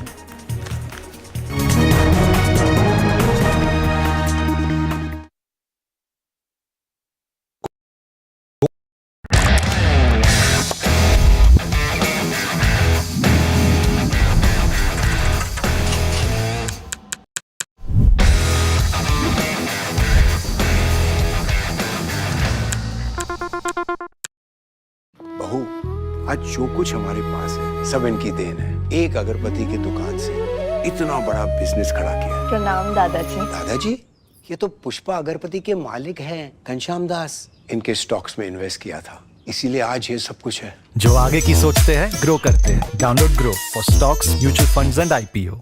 और ये कौन सी company के मालिक हैं? ये तो दादाजी हैं। प्रतिभूति बाजार में निवेश बाजार जोखिमों के अधीन है। निवेश करने से पहले सभी संबंधित दस्तावेजों को ध्यान से पढ़ें। Finista windows, beautiful and durable designs, installation से मेंटेनेंस की लाइफ लॉन्ग कस्टमर सर्विस। आपके घर में फिनिस्टा नहीं है तो कॉल कीजिए। Fine, finer, Finesta.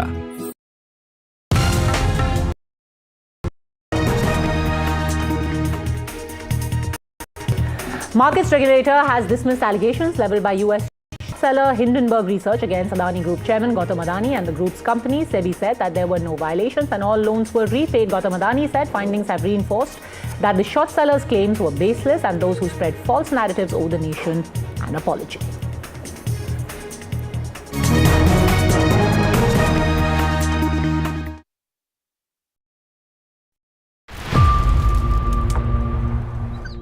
We see the problems, but you as a social entrepreneur see the solutions. You are not just creating solution, you are creating a future where everyone has a chance to thrive. For the change makers, the innovators, the ones building a better world, one solution at a time. The Adani Green Talk Social Impact Awards are created for you. Green Talk Social Impact Awards 2025. coming soon.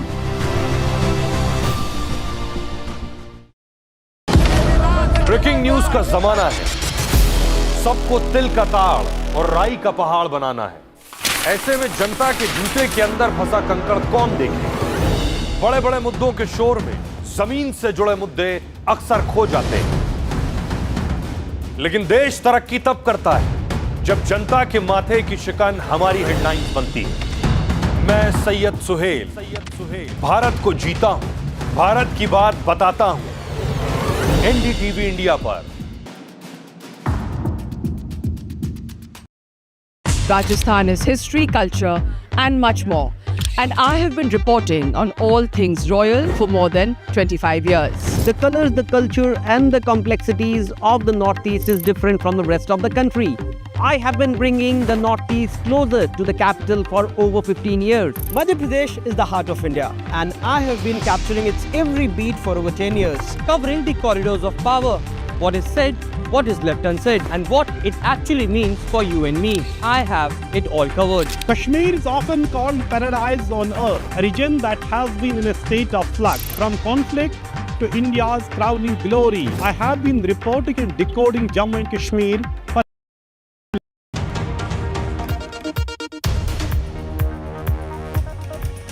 Good evening, welcome to Left, Right and Centre. I'm Vishnu Shom. On the programme this evening, stepping up his offensive against the Election Commission of India. The senior Congress leader Rahul Gandhi today alleged the mass deletion of voters from the Congress stronghold in Karnataka during the 2023 Assembly election. Now these voter IDs, he alleges, were deleted using fake logins and phone numbers from outside the state. He's also alleged that this voter deletion exercise was being executed not by individuals, but with the use of software and in a centralized manner. The Election Commission has termed Rahul Gandhi's allegations incorrect and baseless. On the show tonight, we look at Rahul Gandhi's allegations and ask whether there are unanswered questions that the Election Commission must respond to. But first up, let's take a look at the allegations themselves. Remember, he is talking specifically, for starters, about a constituency, Aland, that's located in Karnataka. Now, someone, he says, he said this in his press conference today, attempted to delete 6,018 votes in Aland. The total number of deleted votes in Aland during the 2023 election remains unknown. It could be much larger, is what the Congress party believes. Now, the deletion of these 6,018 votes was discovered by chance, Rahul Gandhi says.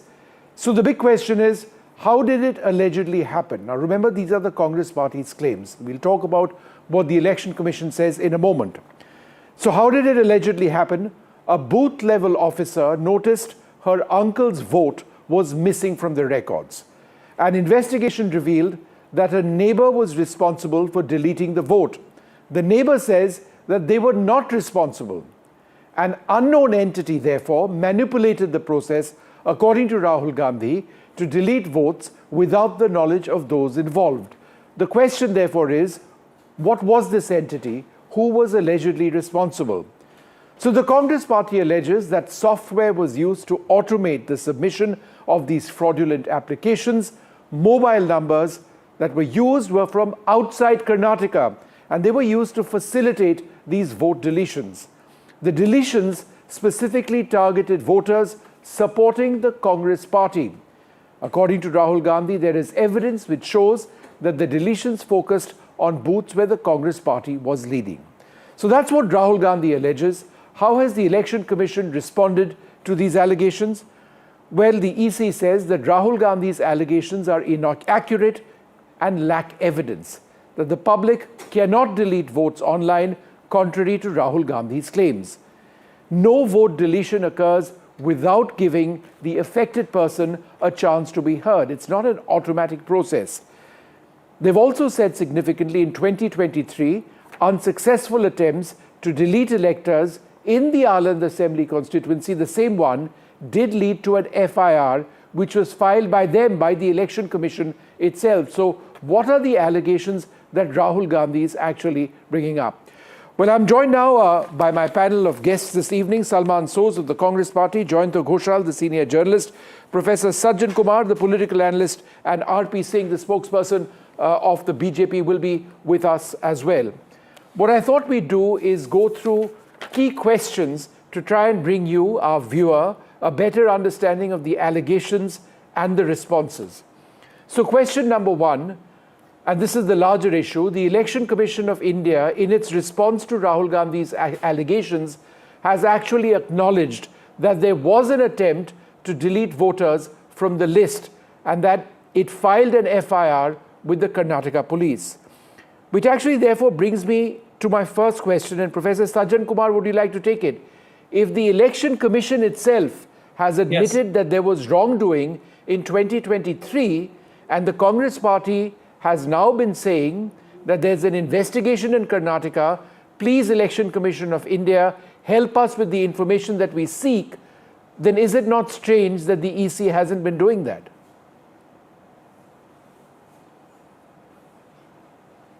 Yes, this is quite a serious allegation, and on part of the EC, if we go by Rahul Gandhi's version, then certainly EC should come out clean and there should be transparency about the actions pertaining to CID Karnataka and the EC. This is one, yes, to that extent.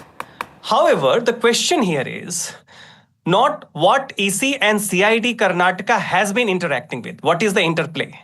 Because the intent here is to say, if we take Rahul Gandhi seriously, one, there is a conclusion that there is a large-scale vote tampering, not just in Karnataka and Maharashtra, but across India. That's what Rahul Gandhi alleged today. So it's a pan-Indian phenomenon, which is the murder of democracy.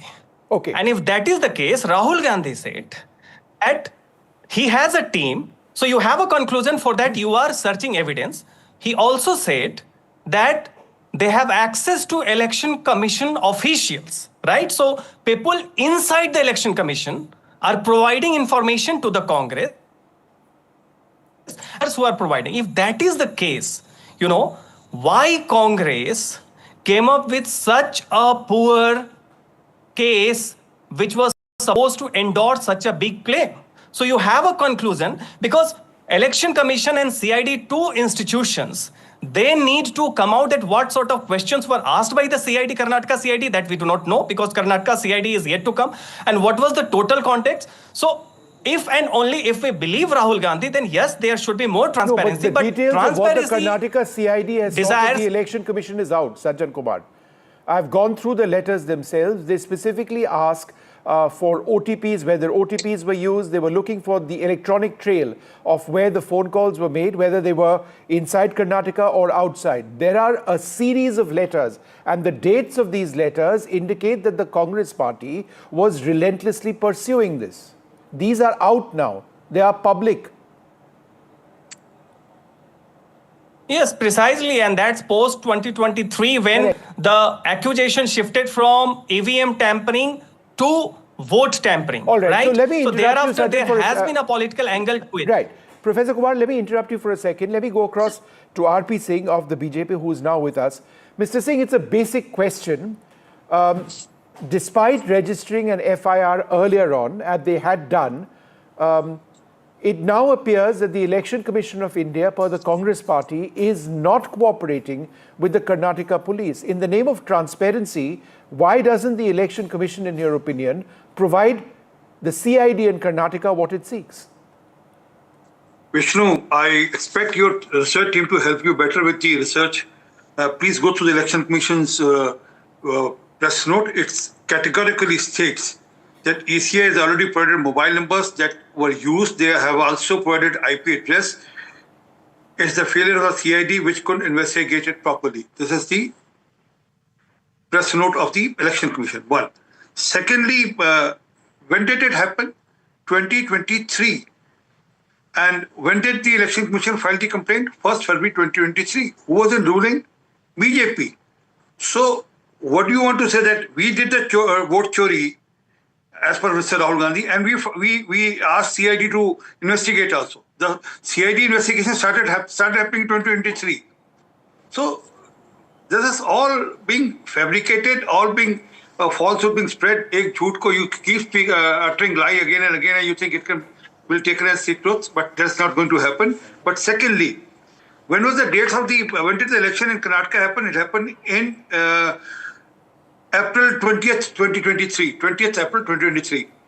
Rahul Gandhi says the allegation of Rahul Gandhi is that these votes were deleted in 19th December 2022. There are 4.5 months in between. Where was the Congress party and where was the BLAs of the Congress party? Were they sleeping for that 4.5 months? Thirdly, Mr. Rahul Gandhi has just tweeted, and that's the real intention. The real intention is, let me just read out. देश के युवा, देश के students, देश की Gen Z संविधान को बचाने, लोकतंत्र की रक्षा करेंगे और वोट चोरी को रोकेंगे. मैं उनके साथ हमेशा खड़ा हूं. This is what he says in his. Give me a second, please. Please bear with me for a second. And on other hand, he says, I have nothing to do with Loktantra. I have nothing to do with the constitution. I'm opposition. I have to do the role, play the role of the opposition. Okay, one second, Mr. Singh. Let me bring in Salman as well. No, hear it out. No, sir, I've heard what you've said. As I've said before, I'll come back to you. Let me just get different reactions as well. Salman says, I think RP Singh makes an important point. And that important point is that he says the Election Commission has provided the data that you seek. But in going through the police records, and I've got a letter of the 15th and the 25th, the police is asking the CID whether an OTP multi-factor authentication facility is adopted, whether OTP authentication facility is extended to the upload of applications, if an authentication like OTP has existed, whether the OTP will be sent to the mobile number used for login or the mobile number provides in the form or by the applicant or both. And there are actually 5 points. Please provide a presentation. Has this been provided to the Karnataka CID to the best of your knowledge by the ECI? Vishnu, I honestly do not know. I don't think so, because if all the things that were needed by the Karnataka CID had been provided, then they would not be writing letters where they say that we've already written a dozen plus letters over the last few years to get the Election Commission to act. And by the way, I think this is this is another very serious revelation to my mind. I think we have to get serious about this, because this is at the core of our democracy. What is being alleged here? And by the way, this is in the FIR that the Election Commission itself had registered after our candidate, not the Election Commission, after our candidate raised an alarm and said there's something malfeasance is happening. Then the Election Commission did something about it.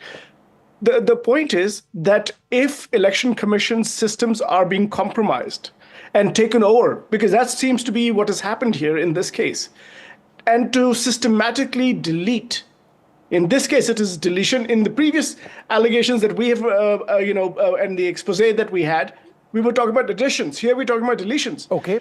That means that ECI's systems have been compromised, and someone, I don't know, maybe someone from the ecosystem of the man with the masters. But I take all your points, and I've explained. No, please,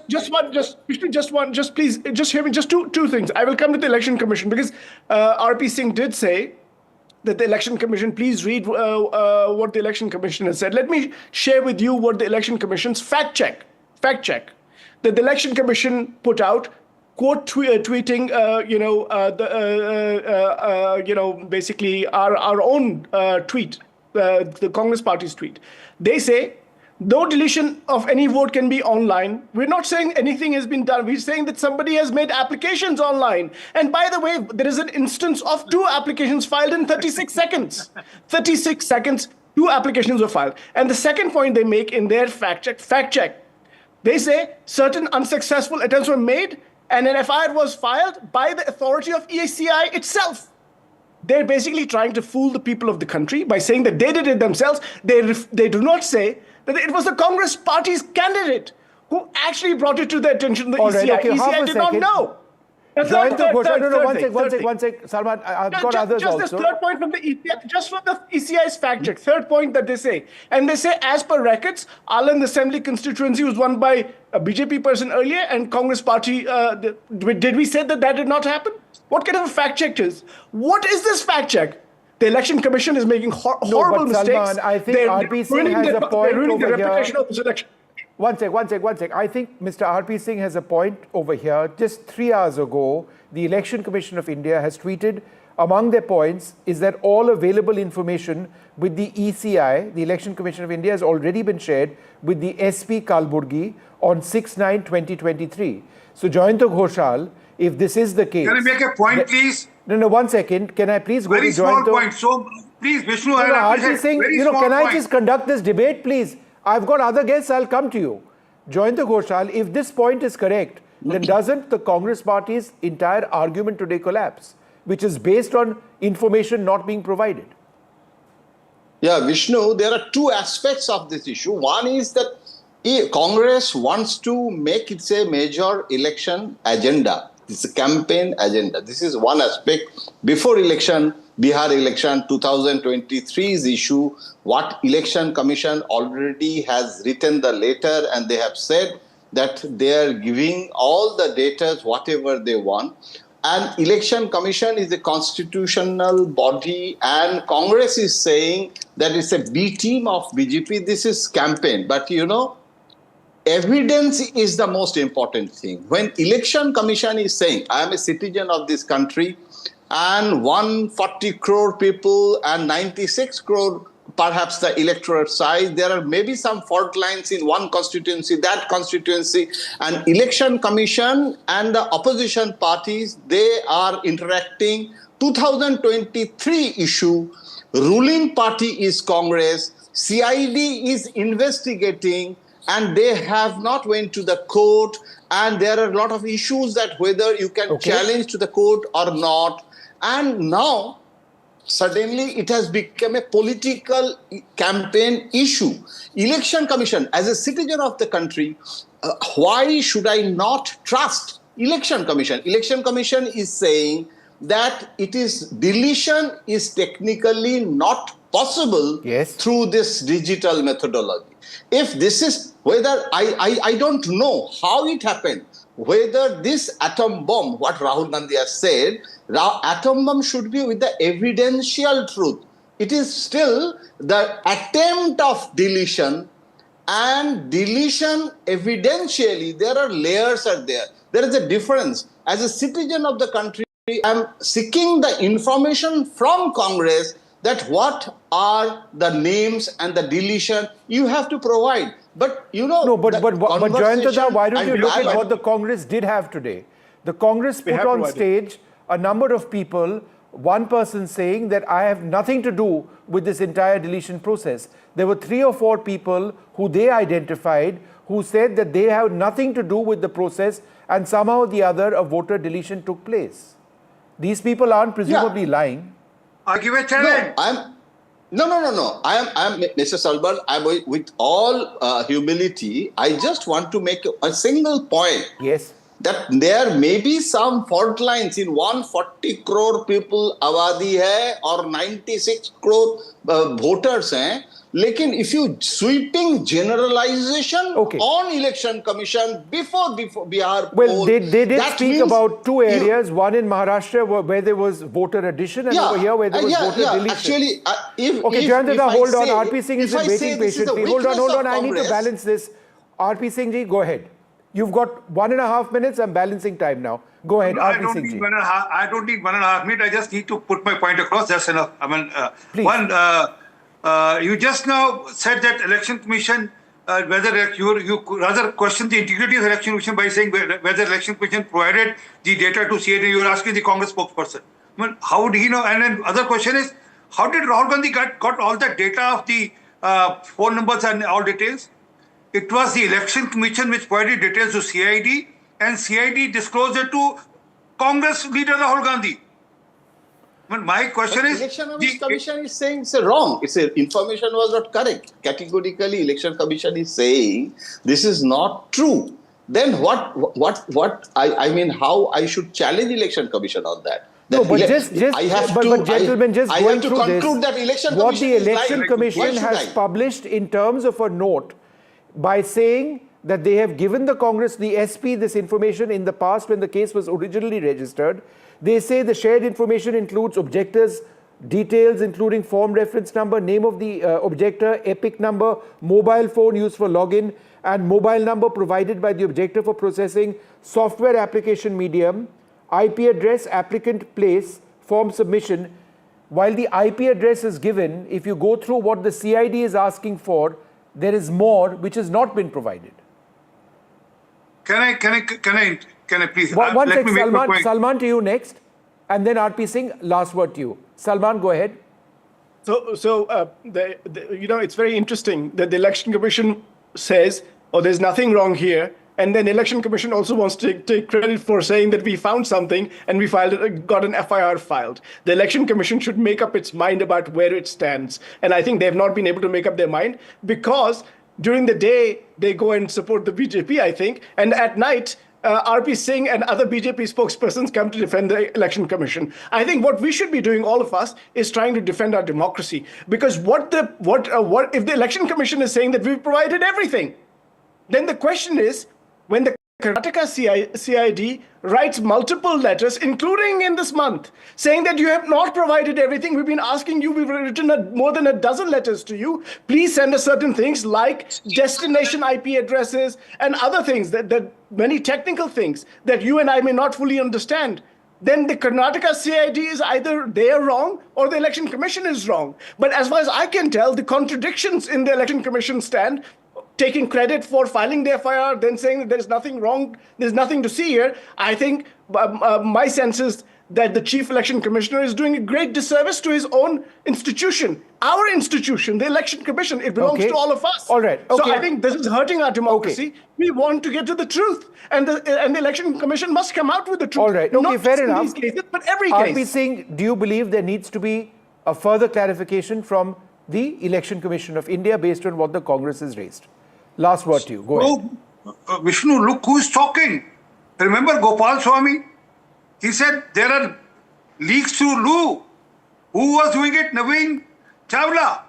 And he was awarded with made election commission after that. After Mr. Gopal Swami filed his complaint to the president of the country. That man goes to Loo and leaks it to Sonia Gandhi ji. Man, this is had some sense, Mr. Salman Sood. Man, you have no standing to talk about being fair. Man, that's what you have done to the nation. But coming to the subject, don't laugh it out. It's very serious that you have virtually taken the Election Commission as your personal freedom. But the issue is, what do Rahul Gandhi really thinking of? I need to play this. Okay.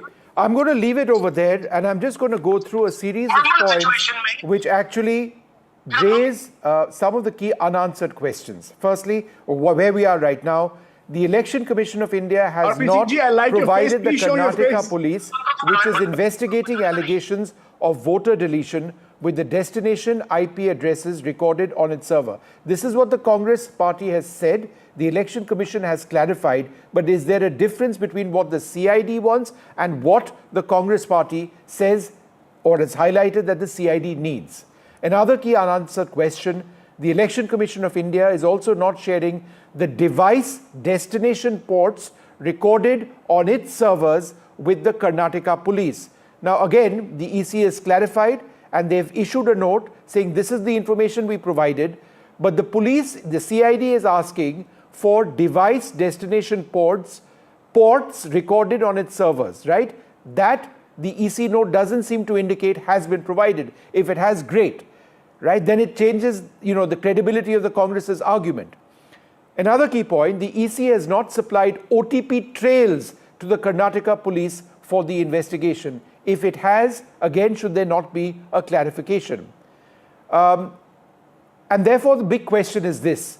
As the complainant is the Congress, it appears to be strong. Should the Election Commission of India do more to help the Karnataka police conclude the investigation effectively? One way or the other, people in this country have a right to know, is the Congress credible in what it's saying, or has it lost credibility in the very serious allegations if it is made? One way or the other, the political ramifications are huge. We leave our viewers on that note. From all of us here, good night.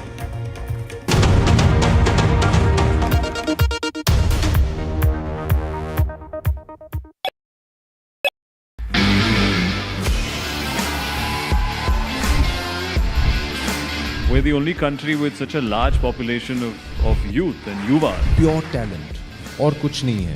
बुलाने वाला future काफी अच्छा है sports का. Luck, patience and a lot of tolerance. Life can change overnight. जीवन में मैंने कोशिश की है सदैव चुनौती को अपनाने. We need to work towards an egalitarian society, regardless of gender and orientation.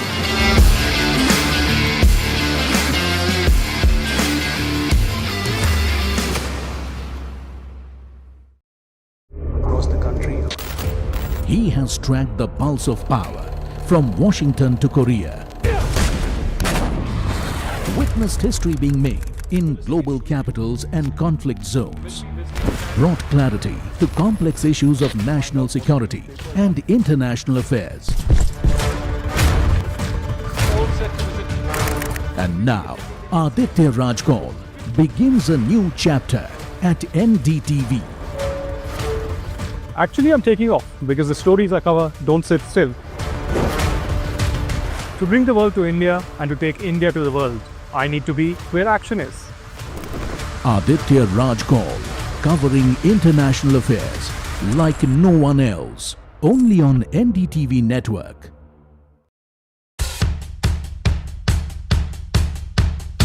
The markets move fast. And so should your portfolio. Expert insights, real-time stock picks. Do I buy Ola? Should I hold CDSL for the long term? Buy, sell or hold? The answers you need, straight from the experts. Callers from India and across the world. Connect live, ask, decide and invest wisely. Your portfolio, your future. Ask Profit.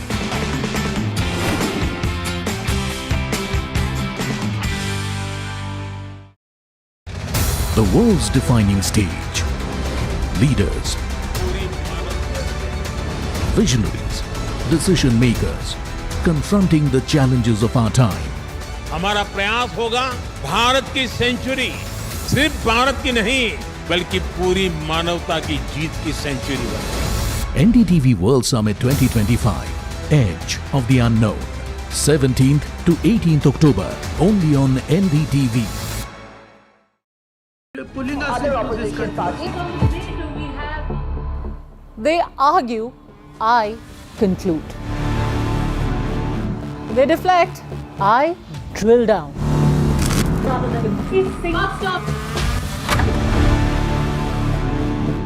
This isn't a free-for-all. It's a reckoning. No filler, no fog. Only the facts and where they lead. Every night at 9, the case closes because the buck stops here.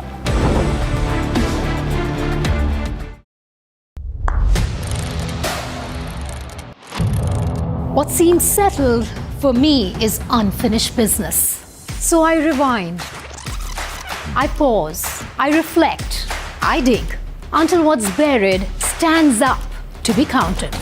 Breaking ground, not just headlines, the meaning behind them. This is Breaking Ground with me, Vedika Sood. Vanakkam Tamil Nadu. Well, the battle for Tamil Nadu 2026 is open now. After Chief Minister Stalin rolls up his sleeves and Vijay steps in as a star challenger. This is a mass gathering, not for cash. Meanwhile, a former Chief Minister, Edapadi Palanisamy, begins his fight back. The big comeback campaign by EPS has well and truly begun. These are all the ultimate players, and this is going to be the ultimate test.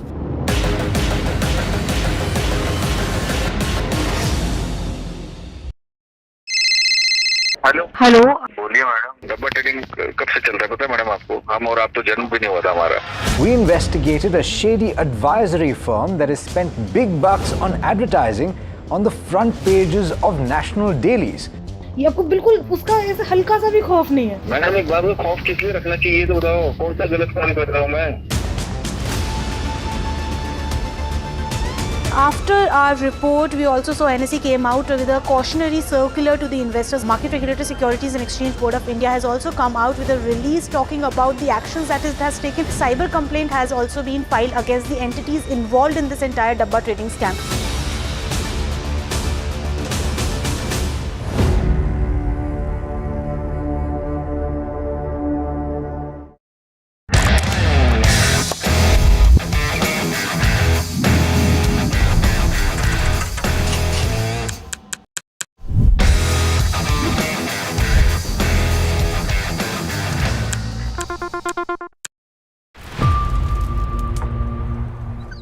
We see the problems, but you as a social entrepreneur see the solutions.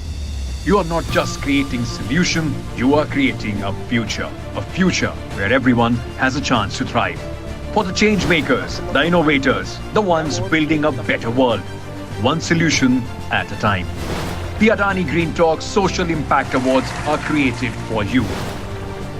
Green Talk Social Impact Awards 2025, coming soon.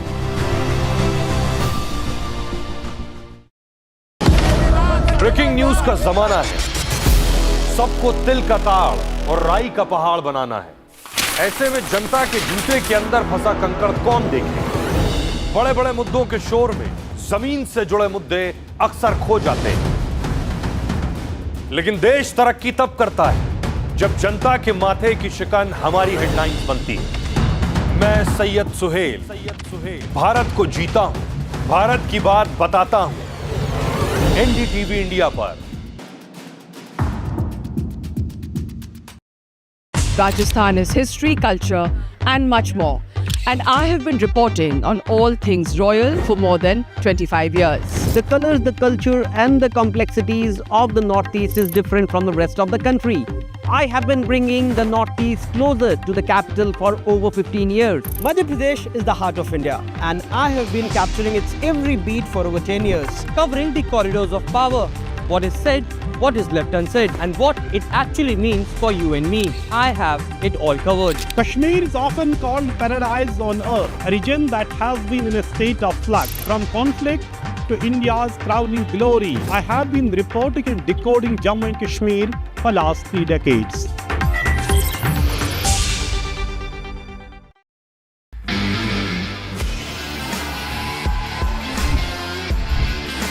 We're the only country with such a large population of youth and yuva. Pure talent और कुछ नहीं है. बुलाने वाला future काफी अच्छा है sports का. Luck, patience and a lot of tolerance. Life can change overnight. जीवन में मैंने कोशिश की है सदैव चुनौती को अपनाने की. We need to work towards an egalitarian society, regardless of gender and orientation.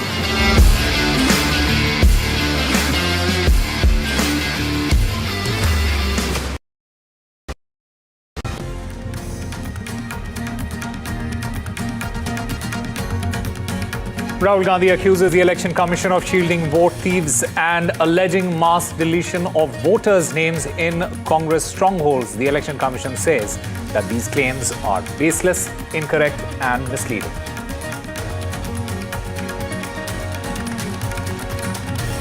Big relief for the Adani Group. SEBI junks Hindenburg charges. Mr. Gautam Adani, he hails SEBI's clean chit. He says, Satyamev Jayate.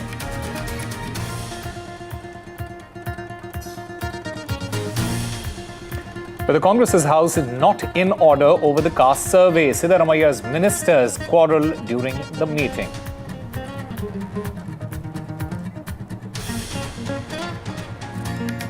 Hundreds of thousands took to the streets against budget cuts proposed by France's Prime Minister, chosen by President Macron a week ago.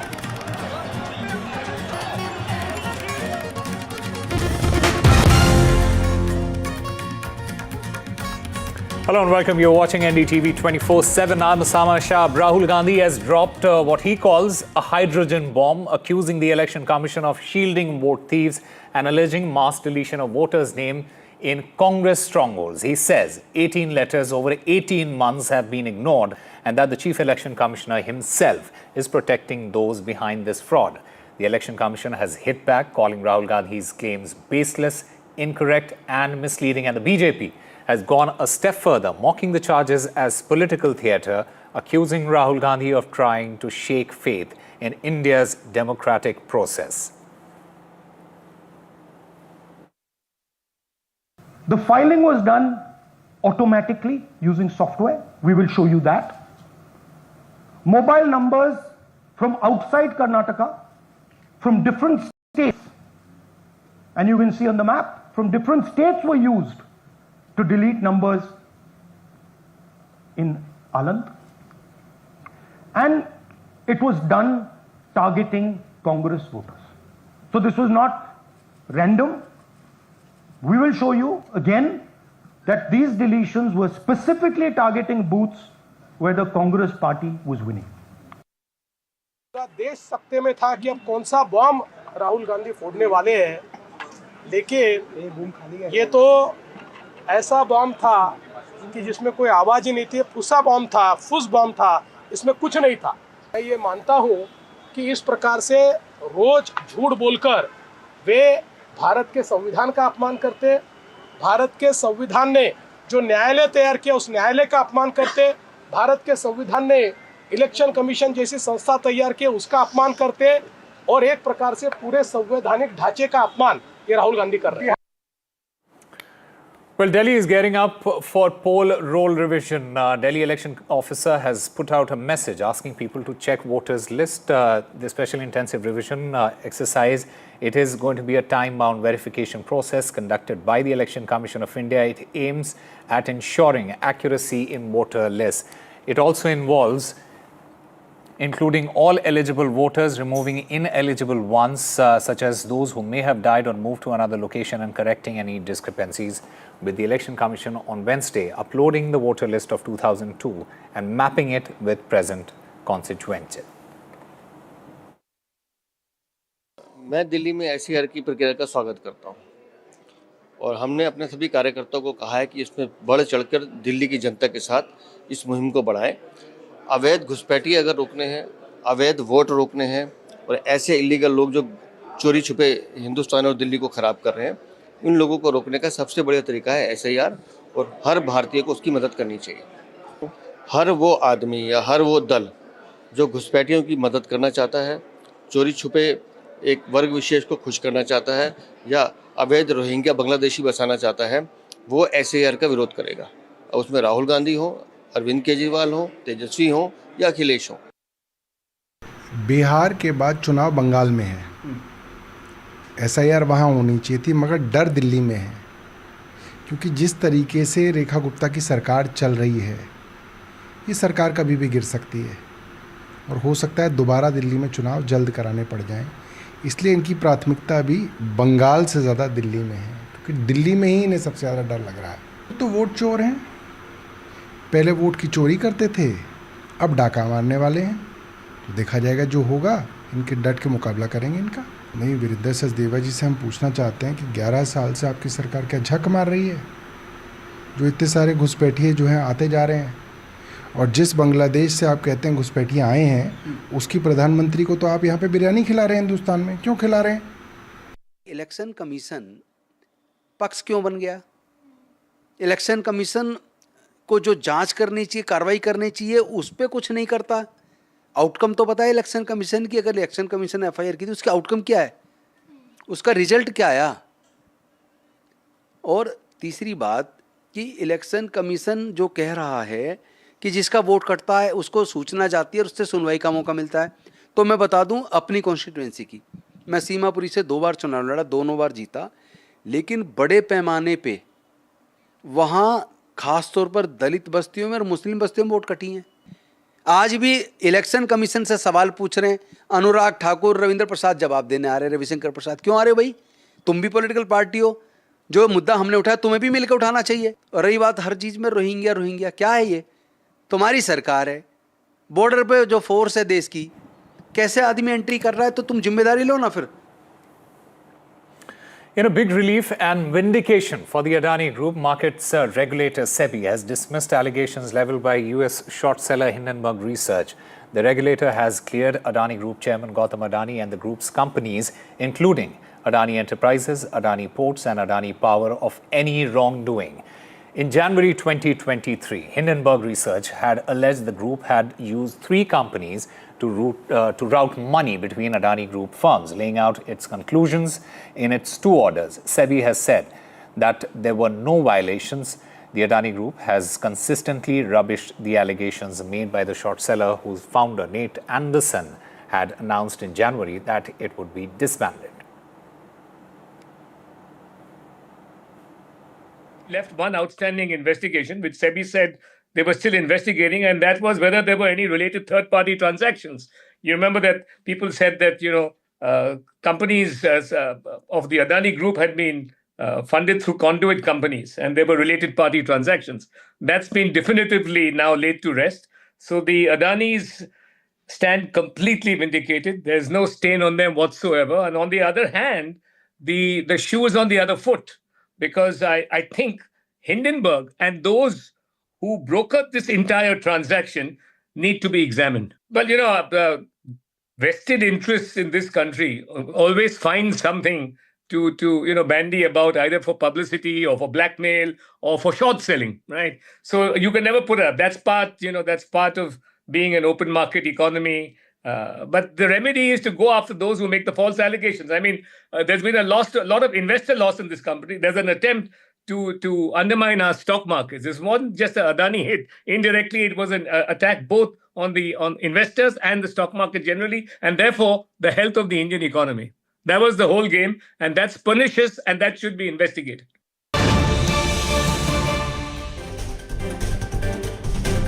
Well, breaking news now coming in, and this is related to the Karnataka government's caste survey. This caste survey is supposed to happen from the 22nd of September, but there have been disagreements within the Congress during a meeting, the cabinet meet. Chief Minister Siddaramaia's minister, they seemed unhappy. And this was the sticking point of this discussion was the addition of castes. The Deputy Chief Minister, D.K. Shivakumar, has clarified on the survey. He says that the Congress is not dividing the society.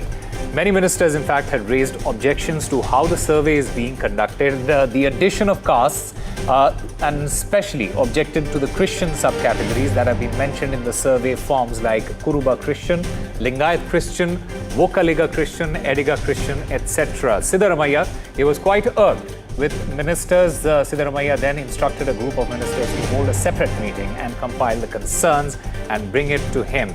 The Chief Minister has mentioned in the cabinet meeting to his ministers to not project it or allow it to be projected as a caste census. ಯಾರನ್ನು ಭಾಗ ಮಾಡಕ್ಕೆ ನಮ್ಗೆ ಇಷ್ಟ ಇಲ್ಲ. Congress party ಆಗಲಿ ಕಾಂಗ್ರೆಸ್ ಸರ್ಕಾರ ಆಗಲಿ ನಾವು ಜನನ ಸಮಾಜನ ಯಾರನ್ನು ಭಾಗ ಮಾಡಕ್ಕೆ ನಮ್ಗೆ ಇಷ್ಟ ಇಲ್ಲ. ಅವರ ಅಭಿಪ್ರಾಯಗಳನ್ನ ಯಾರು ಬೇಕಾದ್ರೂ ಹೇಳ್ಕೊಳಕ್ಕೆ ಅವಕಾಶ ಇದೆ. ನೂರಾರು ಸಮುದಾಯದವರು ಬಂದು ನಾವು ಇಂಥ ಸಮುದಾಯಕ್ಕೆ ಸೇರಿದ್ದೀವಿ, ನಮ್ದು ಪ್ರತ್ಯೇಕವಾದಂಥ ಬೇಕು ಅಂತ ಅವರು ರಿಕ್ವೆಸ್ಟ್ ಮಾಡ್ಕೊಂಡಿದ್ದಾರೆ. ಆ ಹಿನ್ನೆಲೆಯಲ್ಲಿ ಅವರೆಲ್ಲ ಸೇರಿಸಿದ್ದಾರೆ. ಹಿಂದೇನೂ ಆಗಿದೆ, ಇವತ್ತು ಆಗಿದೆ. ಆದರೆ ನಾವು ಅದಕ್ಕೆ ಅನೇಕ ನಮ್ಮ ಸದಸ್ಯರು ಕೆಲವು ಅಪೇಕ್ಷೆಗಳನ್ನ ವ್ಯಕ್ತಪಡಿಸಿದ್ದಾರೆ, ಆಕ್ಷೇಪಗಳನ್ನ ವ್ಯಕ್ತಪಡಿಸಿದ್ದಾರೆ. ಸಾರ್ವಜನಿಕರು ಕೂಡ ಅಭಿಪ್ರಾಯ ಕೇಳ್ತಾ ಇದ್ದೀವಿ. ನಾವು ಪೊಲಿಟಿಕಲಿ ಮಾತಾಡೋದ್ರ ಬಗ್ಗೆ ನಾವು ತಲೆ ಕೆಡಿಸ್ಕೊಳ್ತಾ ಇಲ್ಲ. ನಾವು ಎಲ್ಲರಿಗೂ ನ್ಯಾಯವನ್ನು ಒದಗಿಸ್ಕೊಡ್ಬೇಕು ಅನ್ನೋ ದೃಷ್ಟಿಯಿಂದನೇ ಈ ಒಂದು ಸಮೀಕ್ಷೆಯನ್ನು ನಾವು ಮಾಡ್ತಾ ಇದ್ದೀವಿ. ಈ ವಿಚಾರನ ನಾವು ಚೀಫ್ ಮಿನಿಸ್ಟರ್ ಅಲ್ಟಿಮೇಟ್ಲಿ ನಾವು ತಿಳಿಸ್ಬಿಟ್ಟು ನಿಮ್ಗೇನು ಅನ್ನೋದು ನಾವು ಮೇಜರ್ ಡಿಸಿಷನ್. ಅವೆಲ್ಲ ನನಗೇನು ಮಾತಾಡಕ್ ಹೋಗಲ್ಲ. ನಮ್ಮ ಮುಖ್ಯಮಂತ್ರಿಗಳ ಹತ್ರ ಮಾತಾಡಿ ನಿಮ್ಮ ಹತ್ರ ಮಾತಾಡ್ತೀವಿ. ಒಟ್ಟಾರೆ ಎಲ್ಲರಿಗೂ ನ್ಯಾಯ ಕೊಡುವಂತ ಕೆಲಸವನ್ನು ನಾವು ಮಾಡ್ತೀವಿ. Well, now the Karnataka government, of course, is all set to, go ahead with the socio-economic survey, broadly known as the caste census, or referred to as the caste census by many people in the state of Karnataka, including some politicians themselves. This is going to begin from the 22nd of September. But it seems like there's a lot of opposition that's coming once again to this particular caste survey as well, and that too from within the Congress cabinet. Now, this has really put a shadow of doubt as to whether this will actually now begin on the 22nd. Now, in the cabinet meeting that was held, it was a stormy one. Firstly, multiple ministers have raised concerns over how this survey is going to be conducted. Some of the subcastes and the categories which have been mentioned in the survey form, which people have to fill up, some of the options that have been given, especially categorization of Christians as Vokaliga Christians, Lingayat Christians, Kuruba Christians, Ediga Christians, or many communities from which they actually converted. This is something that many of the Congress ministers believe shouldn't be there in the caste census, among various other changes that they want. So right now, of course, as far as the Chief Minister is concerned, he was not very happy with some of the opposition that came in, because there has been a lot of pressure, especially from the lower caste, to ensure that there is this survey that is conducted as soon as possible. But the first survey that he had, of course, initiated in 2015, that didn't see the light of the day. Now the roadblocks once again coming for this survey as well is not making him too happy. He has asked for ministers to sit together, brainstorm, come up with a solution, and also look at what are the concerns that they collectively have. We'll really have to see after this what sort of a decision will be taken by the Karnataka government.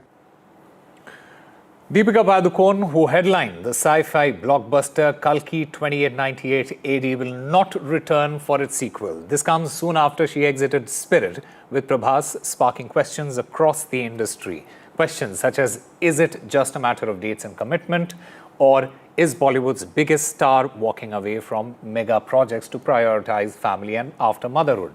Now, filmmakers say it's about professionalism. Many fans are calling it unfair pressure. एक जान के अंदर दूसरी जान. It was one of the biggest films of 2024, Kalki 2898 AD.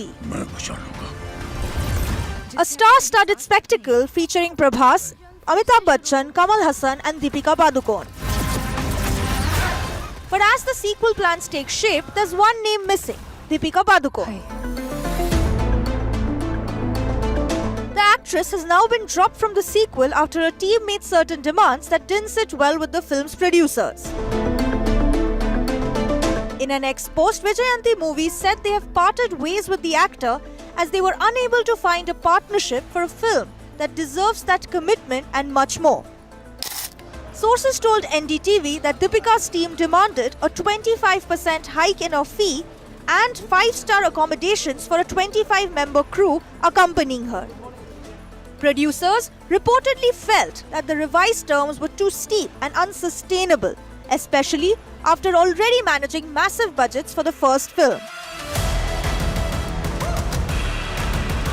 There's also the matter of Deepika's personal priorities.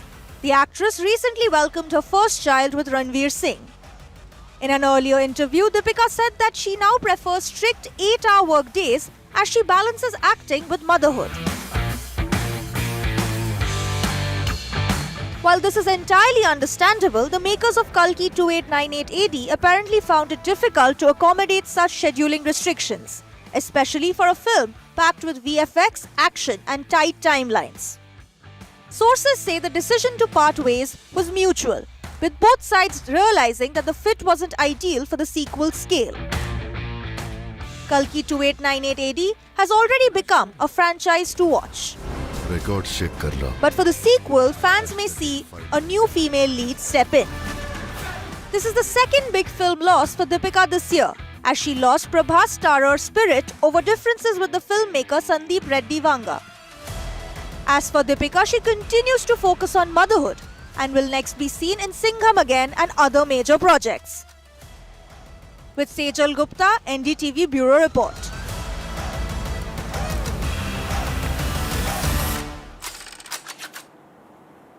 In a major breakthrough in the case involving firing outside Akshay Disha Patni's residence, the accused involved in the shocking firing incident, they had been neutralized in an encounter in Ghaziabad. These two men accused of opening fire at the Bareilly residence, they were killed in an encounter. The two were linked to a prominent transnational criminal gang.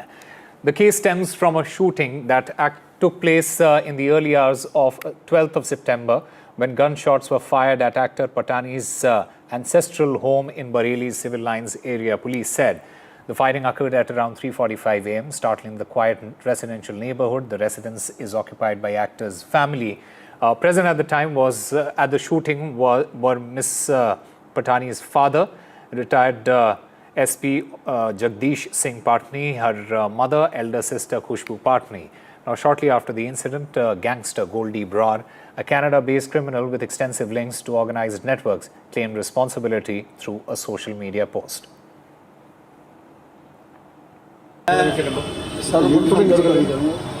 माननीय मंत्री उत्तर प्रदेश श्री योगी आदित्यनाथ जी का आभार व्यक्त करता हूँ, उनको धन्यवाद देता हूँ कि उन्होंने मुझे तथा मेरे परिवार को अनुदान देकर हमें कृतज्ञ किया है। जैसा उन्होंने मुझे भरोसा दिलवाया था, आज उसका उन्होंने एक साकार रूप यहाँ पे दिखाया है।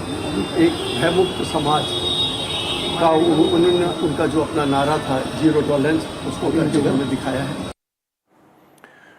Hundreds of thousands of workers have taken part in strike action across France on Thursday after trade unions called for a day of protest against budget cuts. Scuffles were reported in the cities of Lyon and Nantes, and in Paris, clashes broke out between police and protesters. Officers in riot gear used tear gas and shields to disperse crowds in the center of the capital after some protesters damaged a small number of businesses and buildings. The strikes come barely a week after Sébastien Lecornu, a close ally of President Emmanuel Macron, was appointed Prime Minister following the toppling of François Bayrou's government. Public transport was heavily disrupted on Thursday, with many metro lines in Paris reported shut, while protesters blocked roads and streets in major cities across the country. Now, as of last week, France has appointed a new Prime Minister, Sébastien Lecornu, and Lecornu has a gigantic task in front of him. He's sworn in a week ago, and he's facing this massive protest, this massive manifestation which is taking place here in France. And he has only till October 7th to present his budget plan. Largely up until now, Lecornu has stayed silent on the budget cuts which were introduced by Bayrou. Meanwhile, for President Macron as well, it is not looking as good. He's facing his lowest approval ratings since he came to office in 2017. The social unrest as of today is being said to be an extension of the Bloquons 2 or the Block Everything protests which started in France last week, and the protesters are demanding social justice and protection of their rights. Now, as the protest goes on, it's expected to be a really long day, and the question really is, what does France need to do to A, reduce its ginormous financial deficit as it stands today, and B, while it tames its financial deficit, can it keep its people happy? From Paris for NDTV, this is Paradeep Hanot. And yet another tantrum by the Pakistan Cricket Board at the Asia Cup in Dubai. The Pakistan Cricket Board is now fuming over Indian captain Surya Kumar Yadav's tribute to the Pahalgam victims after the September 14th match.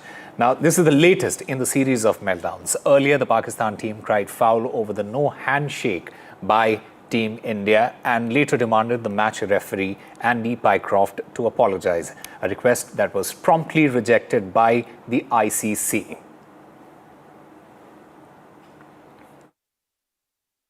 Surya Kumar Yadav, India.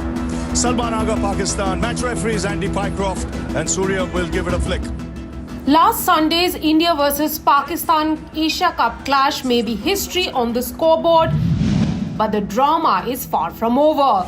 In a new twist, the Pakistan Cricket Board is reportedly considering a formal complaint against Indian captain Surya Kumar Yadav over his post-match remarks.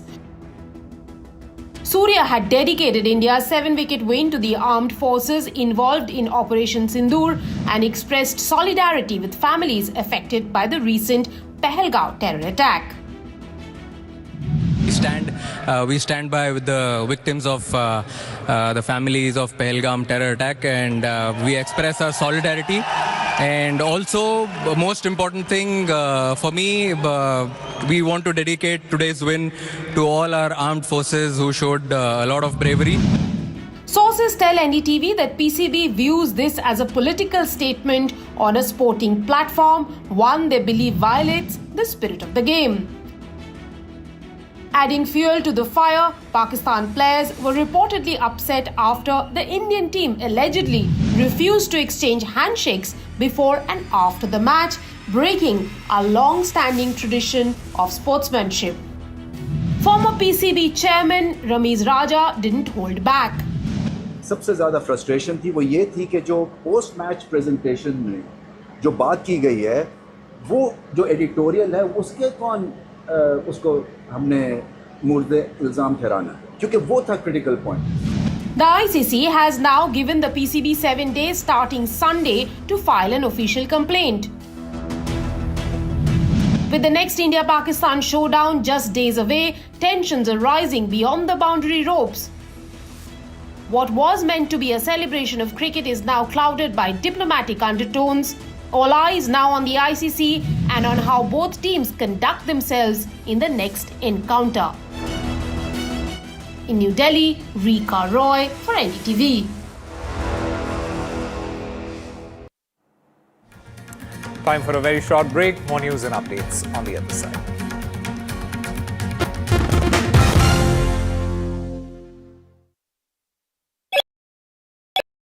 Across the country, he has tracked the pulse of power from Washington to Korea. Witnessed history being made in global capitals and conflict zones. Brought clarity to complex issues of national security and international affairs. And now, Aditya Rajkol begins a new chapter at NDTV. Actually, I'm taking off because the stories I cover don't sit still. To bring the world to India and to take India to the world, I need to be where action is. Aditya Rajkol, covering international affairs like no one else, only on NDTV network.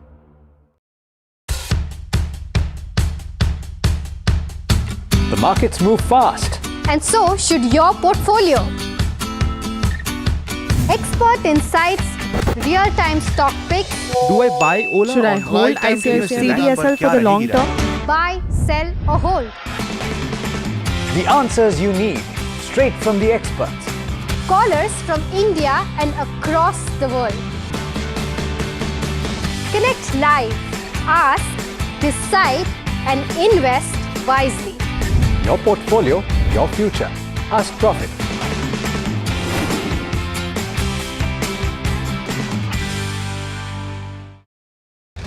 The world's defining stage. Leaders,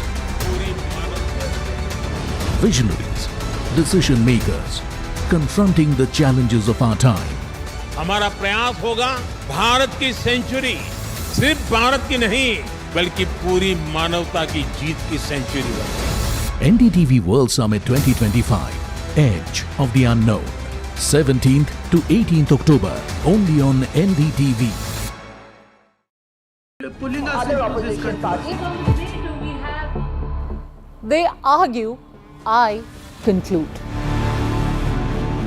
They deflect, I drill down. Stop. This isn't a free-for-all. It's a reckoning. No filler, no fog. Only the facts and where they lead. Every night at 9, the case closes because the buck stops here.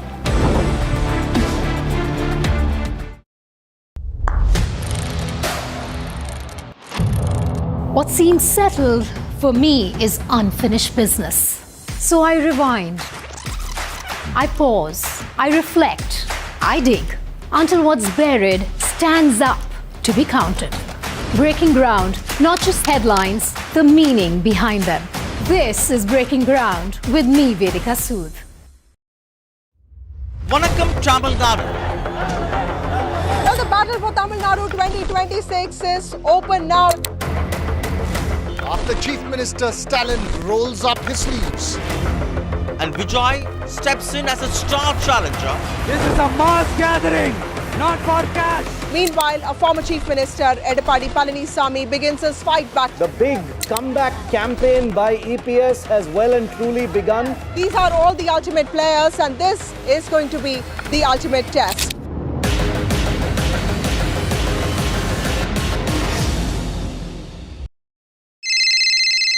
Hello बोलिए madam, डब्बा trading कब से चल रहा है पता है madam आपको? हम और आप तो जन्म भी नहीं हुआ था हमारा.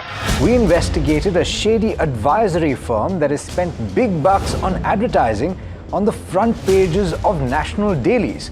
ये आपको बिल्कुल उसका ऐसा हल्का सा भी खौफ नहीं है? मैडम एक बात को खौफ किस लिए रखना चाहिए तो बताओ, कौन सा गलत काम कर रहा हूँ मैं? After our report, we also saw NSE came out with a cautionary circular to the investors. Market Regulator Securities and Exchange Board of India has also come out with a release talking about the actions that it has taken. Cyber complaint has also been filed against the entities involved in this entire Dabba trading scam.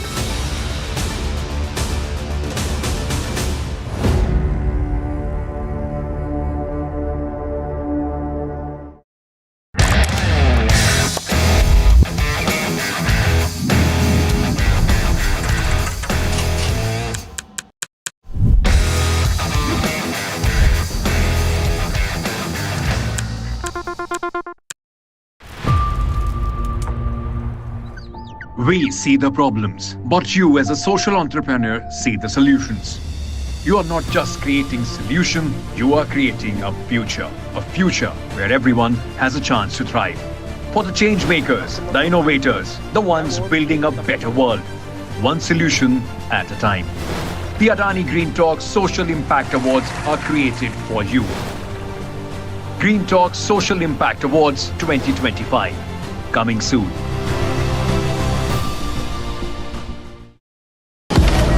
Breaking news का जमाना है, सबको तिल का ताड़ और राई का पहाड़ बनाना है। ऐसे में जनता के जूते के अंदर फंसा कंकड़ कौन देखे? बड़े बड़े मुद्दों के शोर में जमीन से जुड़े मुद्दे अक्सर खो जाते हैं, लेकिन देश तरक्की तब करता है जब जनता के माथे की शिकन हमारी हेडलाइंस बनती है।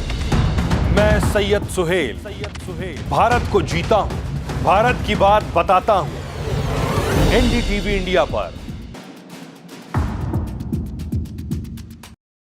Rajasthan is history, culture, and much more. And I have been reporting on all things royal for more than 25 years. The colors, the culture, and the complexities of the Northeast is different from the rest of the country.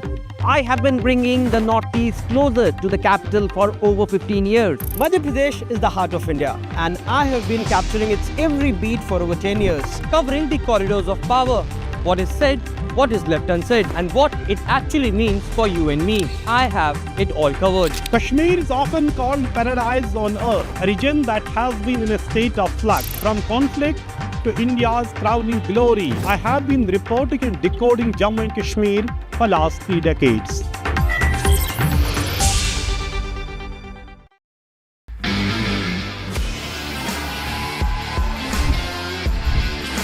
We're the only country with such a large population of youth and yuva. Pure talent और कुछ नहीं है. बुलाने वाला future काफी अच्छा है sports का. Luck, patience and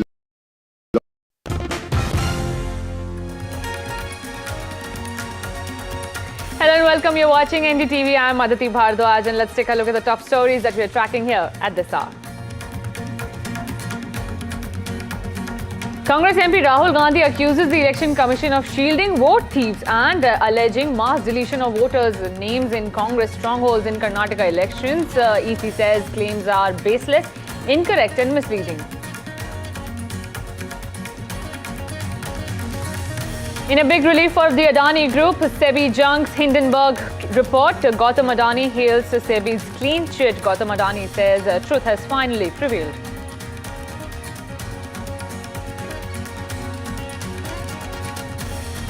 Major rumblings in Karnataka cabinet over the upcoming socio-economic survey. Siddaramaiah cabinet was a divided house over the matter. Many ministers raised objections to how the survey is being conducted.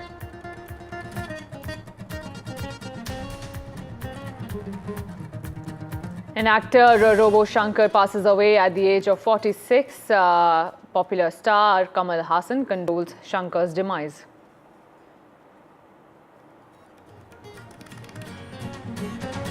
Hundreds of thousands took to the streets against budget cuts proposed by France's Prime Minister, chosen by President Macron a week ago.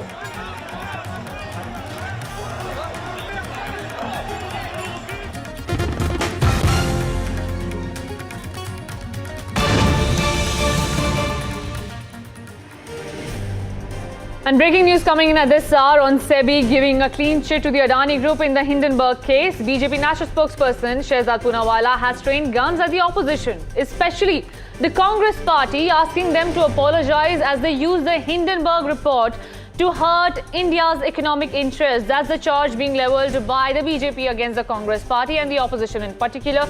Take a look at what the reaction is coming in from the BJP.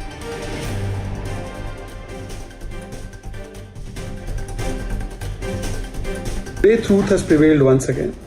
It is unfortunate that certain economic anarchists, economic terrorists, and economic sleeper cell within India use the Hindenburg report in order to create economic instability, turmoil within the country, and harm our economic interests.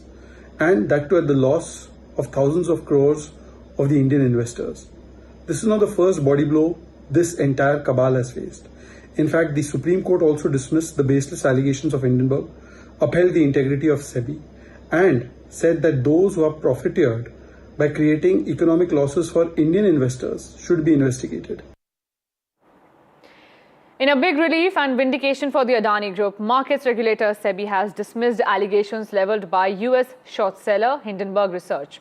The regulator has cleared Adani Group chairman Gautam Adani and the group's companies including Adani Enterprises, Adani Ports and Adani Power of any wrongdoing. Remember, in January 2023, Hindenburg Research had alleged the group had used 3 companies to route money between Adani Group firms, laying out its conclusion in 2 orders. SEBI has said that there were no violations. The Adani Group has consistently rubbished the allegations made by the short seller, whose founder Nate Anderson had announced in January that it would be disbanded, but now the clean chit that comes in has been hailed by the Adani Group, saying that people who have heard the sentiments of the nation should now offer an apology. Take a look at what senior advocate Mahesh Jethmalani had to say about this SEBI report. The Supreme Court had only left one outstanding investigation, which SEBI said they were still investigating, and that was whether there were any related third-party transactions. You remember that people said that, companies of the Adani Group had been funded through conduit companies and there were related party transactions. That's been definitively now laid to rest. So the Adanis stand completely vindicated. There's no stain on them whatsoever. And on the other hand, the shoe is on the other foot, because I think Hindenburg and those who brokered this entire transaction need to be examined. But, vested interests in this country always find something to bandy about, either for publicity or for blackmail or for short selling, right? So you can never put up. That's part of being an open market economy. But the remedy is to go after those who make the false allegations. I mean, there's been a lot of investor loss in this company. There's an attempt to undermine our stock markets. This wasn't just an Adani hit. Indirectly, it was an attack both on investors and the stock market generally, and therefore the health of the Indian economy. That was the whole game, and that's pernicious, and that should be investigated. And more breaking news coming in at this hour. Tamil Nadu Congress leaders' controversial remark against BJP MP Kangana Ranaut. Congress leader was heard saying Kangana should be slapped. Believe it or not, that's what the reaction is coming in from Tamil Nadu. Former Tamil Nadu Congress chief K.S. Alagiri, who said that if Kangana Ranaut visits Tamil Nadu, she should be slapped. However, the BJP has sharply responded to it, saying that the Congress leader must apologize. Take a look at the reactions coming in first of K.S. Alagiri, what he said, then followed by Kangana Ranaut, how she reacted to the insult, and then the BJP reacting to it.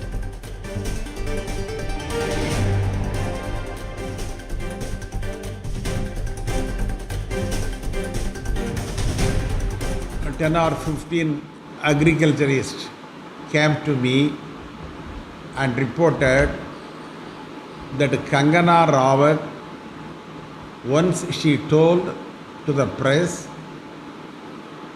regarding the agricultural women. They are working in the lands.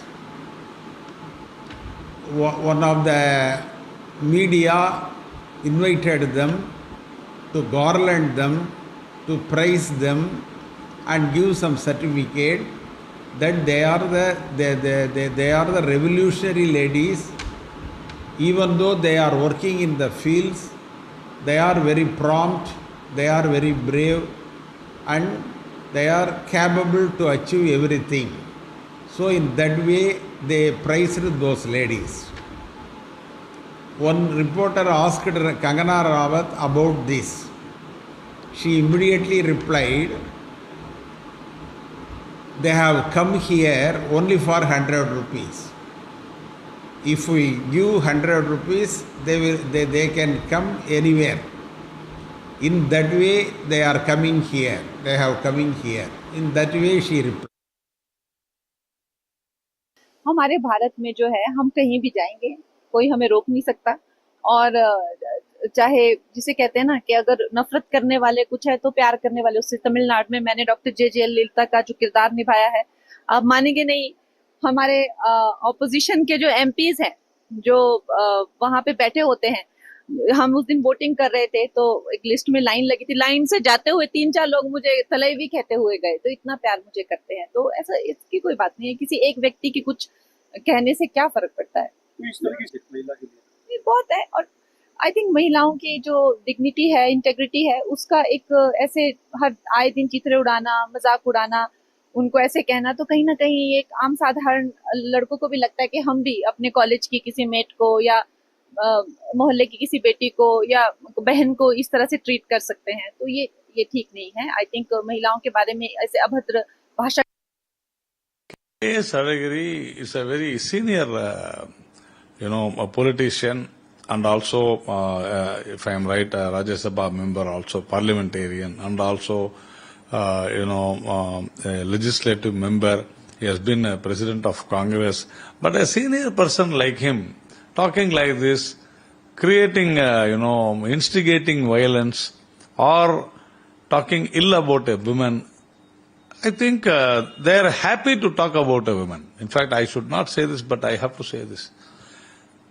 Understand, why should they feel that, to talk about Kangana Ranawat, they are feeling, how the body language was when he said this. This is absurd.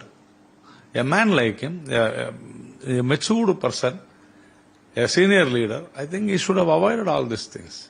Better let him apologize for what he has said.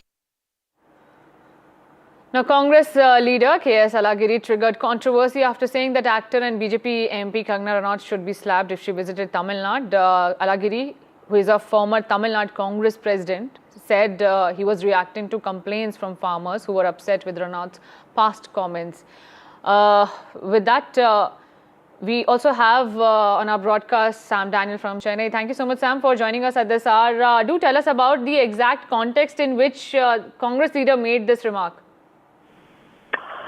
Well, this was during a press conference at his hometown in Kadalur district when he was explaining about a political development, the Congress trying to get more seats and to get share in power of the DMK wins again. And one specific question was put to him on Kangana Ranaut's comments that had led to a situation in the past that she was beaten up. And responding to that particular question, that the recent comments by her that women, if given 100 rupees, they would be willing to come and display their strength as tough as women in the farming community are. It was in that context he referred to that incident, that she was once beaten up by a cop when she was going to an airport, and like that, if she comes here to Chennai and into Tamil Nadu, she has to be slapped. Although it was told on a lighter note, it has not gone well. A leader, a former lawmaker, many say, should not have spoken that way, in a sense, promoting people taking law into their own hands and promoting this kind of culture. Absolutely. But he has not responded after that. But certainly it was in this context that he had made those comments yesterday at his hometown. Right. Thank you so much, Sam, for giving us that reaction. However, the BJP is going after the Congress party, demanding an apology from the Congress leader. Shifting our focus now to the biggest story of the day. Rahul Gandhi has dropped what he calls a hydrogen bomb, accusing the Election Commission of shielding vote thieves and alleging mass deletion of voters' names in Congress strongholds. He says 18 letters over 18 months have been ignored and the Chief Election Commissioner himself is protecting those behind this fraud. The Election Commission has hit back, calling Rahul Gandhi's claims baseless, incorrect and misleading. The BJP has gone a step further, mocking the charges as political theatrics, accusing Rahul Gandhi of trying to shake faith in India's democratic process. Listen in to the reactions coming in. The filing was done automatically using software. We will show you that. Mobile numbers from outside Karnataka, from different states, and you can see on the map, from different states were used to delete numbers in Aland. And it was done targeting Congress voters. So this was not random. We will show you again that these deletions were specifically targeting booths where the Congress party was winning. अभी ये राहुल बाबा यात्रा कर गए ना भाई। यात्रा का विषय क्या था उनका बताओ तो जरा। अरे यार वोट चोरी नहीं था, यात्रा का विषय था जो बांग्लादेश से घुसपैठिए आए हैं उनको बचाने का विषय था। यहां इतने सारे लोग हैं, आप किसी का वोट कटा है क्या? अरे जोर से बोलो, कटा है क्या? ये राहुल गांधी की यात्रा घुसपैठिया बचाओ यात्रा थी। देश सत्ते में था कि अब कौन सा बॉम्ब राहुल गांधी फोड़ने वाले हैं, लेकिन ये तो ऐसा बॉम्ब था कि जिसमें कोई आवाज ही नहीं थी, फुसा बॉम्ब था, फुस बॉम्ब था, इसमें कुछ नहीं था। मैं ये मानता हूँ कि इस प्रकार से रोज झूठ बोलकर वे भारत के संविधान का अपमान करते, भारत के संविधान ने जो न्यायालय तैयार किया उस न्यायालय का अपमान करते, भारत के संविधान ने इलेक्शन कमीशन जैसी संस्था तैयार की उसका अपमान करते और एक प्रकार से पूरे संवैधानिक ढांचे का अपमान ये राहुल गांधी कर रहे हैं। Rahul Gandhi has just held a press conference again about electoral fraud. He's spoken about Aland constituency where votes have been deleted, and he says that the CID has been writing to the election commission time and again but hasn't got a response. What would you like to say about this? Of course, Aland constituency, I have also made a very thorough check on it. The election commission is not cooperating in it. They have to give the data. We will go for a big this one. How can they delete such a big number? We were very alert on the system. Somehow we could stop a very big number. Otherwise, the prospects of our party would have been changed. Now also they have done a lot of issues, and the Central Election Commission is not cooperating to give data. Shifting our focus to Karnataka now, where the government is all set to take out and conduct its caste survey from September 22. But not all is well within the Congress party, as today during the cabinet meet, many of Siddaramaya's ministers have put out a front that they are not happy with the way the survey is being conducted.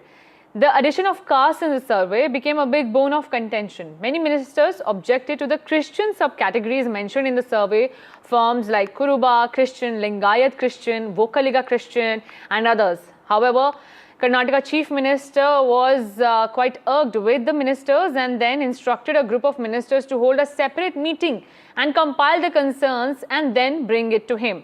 Meanwhile, Karnataka Deputy Chief Minister D.K. Shivakumar has also clarified on the caste survey, saying that the Karnataka government or the Congress party doesn't want to divide the society on the basis of caste, and this survey is only to ensure that fair division of categories within the castes are done and the quota is provided on the fair manner. Take a look at what he had to say.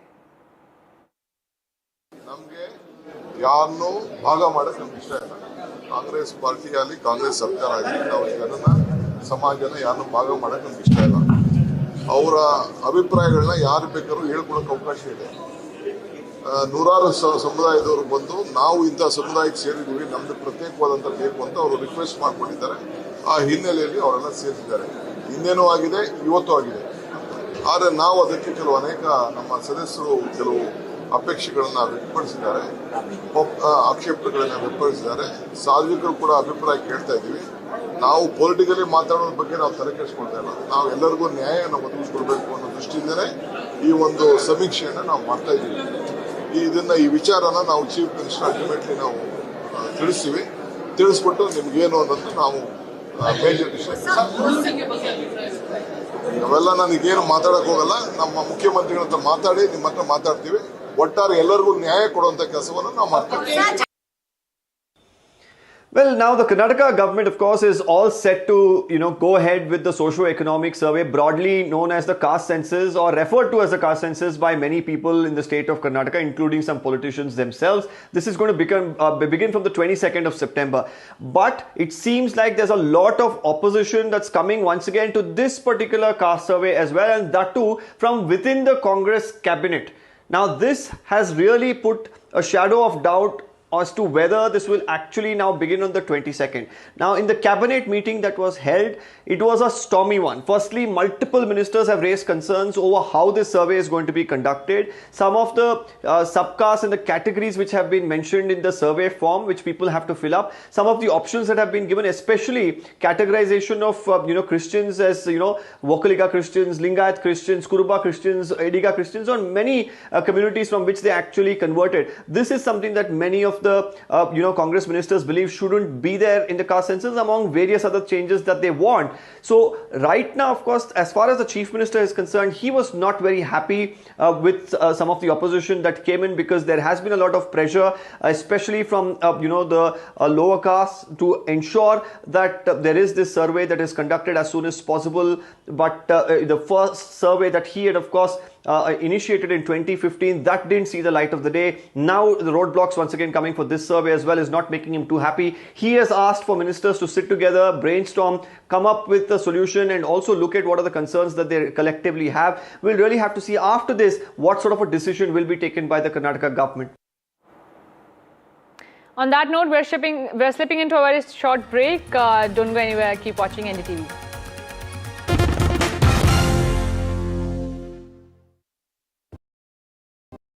Across the country, he has tracked the pulse of power from Washington to Korea. Witnessed history being made in global capitals and conflict zones. Brought clarity to complex issues of national security and international affairs. And now, Aditya Rajkol begins a new chapter at NDTV. Actually, I'm taking off because the stories I cover don't sit still.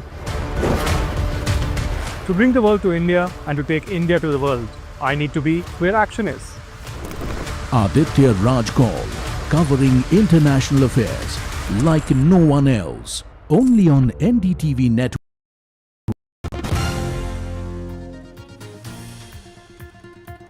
And starting some news that is coming in from the entertainment industry. Deepika Padukone, who headlined the sci-fi blockbuster Kalki 2898 AD, will not return for its sequel.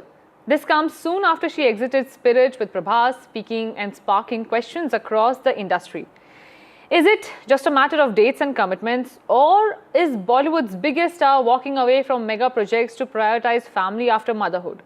Filmmaker says it's about professionalism. Fans call it unfair pressure. Take a look at our report on why filmmakers dropped Deepika Padukone from the sequel of Kalki. एक जान के अंदर दूसरी जान.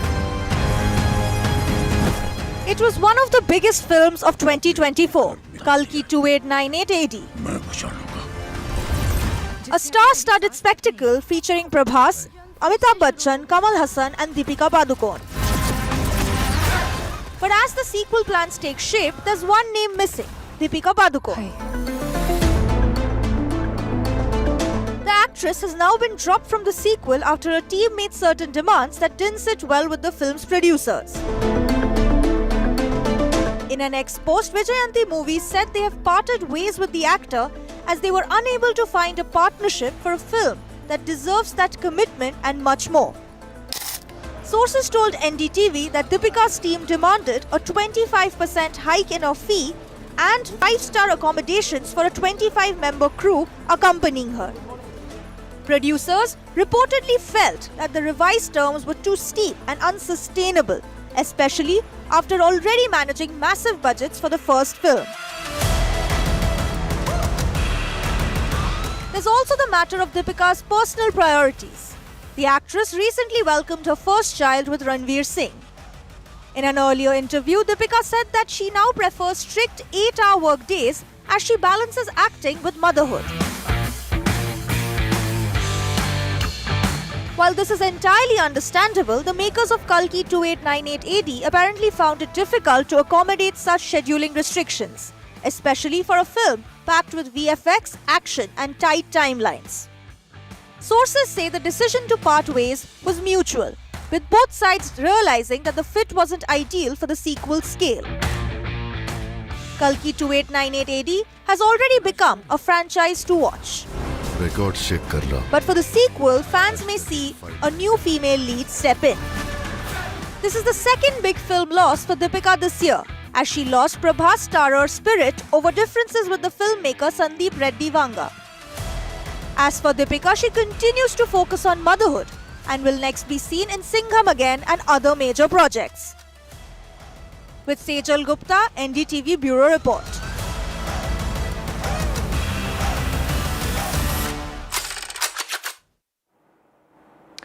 It is not okay to crack a joke on Donald Trump. Well, that's exactly what has happened in the United States. ABC has pulled late-night host Jimmy Kimmel off air indefinitely for his comments over shooting of right-wing influencer Charlie Kirk. The network, which Disney owns, announced on Wednesday night that it would remove Kimmel's show from its schedule for the foreseeable future. Donald Trump later called this move great news for America and congratulated ABC for its courage in a social media post. Take a look at our report. American comedian Jimmy Kimmel has become the latest victim of cancel culture. Why? Because he accused MAGA of capitalizing on the assassination of right-wing influencer Charlie Kirk. The ABC network has now suspended Kimmel's late-night show. President Donald Trump quickly applauded the move, calling it great news for America and praised ABC for showing courage. We hit some new lows over the weekend with the MAGA gang desperately trying to characterize this kid who murdered Charlie Kirk as anything other than one of them and doing everything they can to score political points from it. The backlash was swift. Kimmel's monologue criticizing Republican reaction sparked outrage across Trump's base. Just hours later, ABC, owned by Disney, pulled the plug, following threats from FCC chairman Brendan Carr to take action against the network. Trump has long pushed broadcasters to silence voices critical of him. His influence is now being felt yet again. Just weeks ago, CBS cancelled The Late Show with Stephen Colbert, officially citing financial reasons. Yet many see this as a move to curry favor with the White House. It seems Charlie Kirk wasn't a fan of Kimmel either, as old comments from 2017 surfaced, where the right-wing influencer said, "Jimmy Kimmel isn't funny." No one is safe in the US, with Trump also going after Jimmy Fallon and Seth Meyers, calling them total losers and suggesting their shows be cancelled. Now, many are asking, is this the end of late-night satire in America? Disha Bagchi for NDTV. Well, Jimmy Kimmel was fired because he had bad ratings more than anything else, and he said a horrible thing about a great gentleman known as Charlie Kirk. And Jimmy Kimmel is not a talented person. He had very bad ratings, and they should have fired him a long time ago. So, you can call that free speech or not. He was fired for lack of talent. NDTV's Yuva Mumbai edition will be held this Saturday. It's more than a youth conclave. It's a great platform where you get to see change makers, next-gen icons, all on one stage. Here's a sneak peek.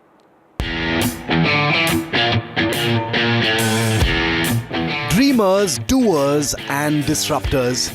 The stage where the future meets the present, where the voices of tomorrow speak.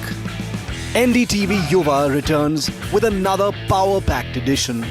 The biggest names in politics, Smriti Irani, K.T. Ramarao, Supriya Sule, Milind Deora will speak on the politics of young India. The next-gen icons of entertainment and cinema script the new mantra for creative success.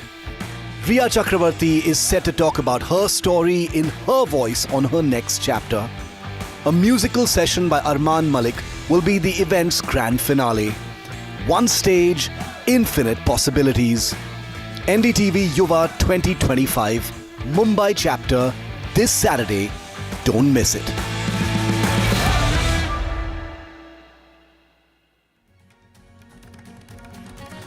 Taking a quick break on that note. Don't go anywhere, keep watching NDTV. We have more news lined up.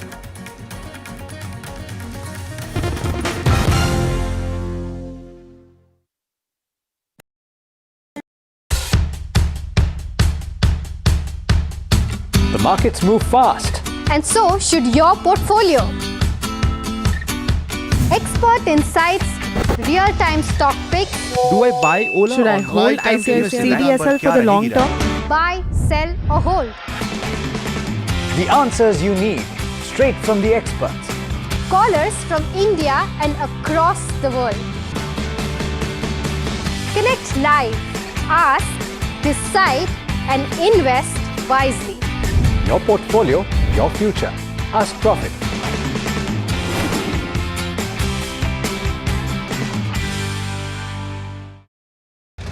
The world's defining stage. Leaders, visionaries, decision makers, confronting the challenges of our time. हमारा प्रयास होगा भारत की century सिर्फ भारत की नहीं बल्कि पूरी मानवता की जीत की सेंचुरी बने।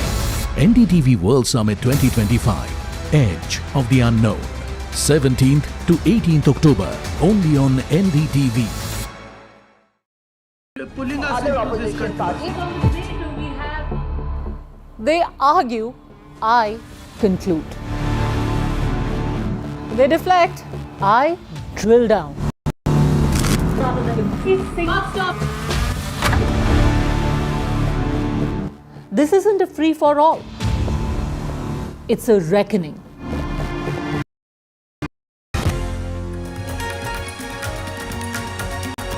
Hello and welcome. You're watching NDTV. I'm Aditi Bhardwaj and let's take a look at the top stories that we're tracking here at this hour.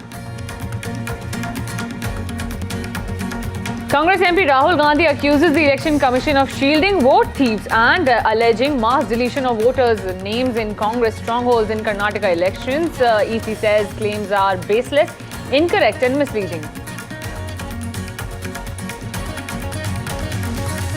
In a big relief for the Adani Group, SEBI junks Hindenburg report. Gautam Adani hails SEBI's clean chit. Gautam Adani says truth has finally prevailed.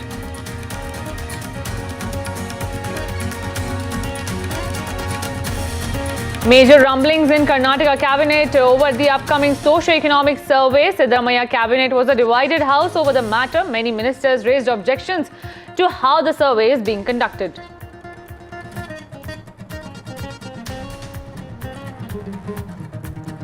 An actor, Robo Shankar, passes away at the age of 46. Popular star Kamal Haasan condoles Shankar's demise.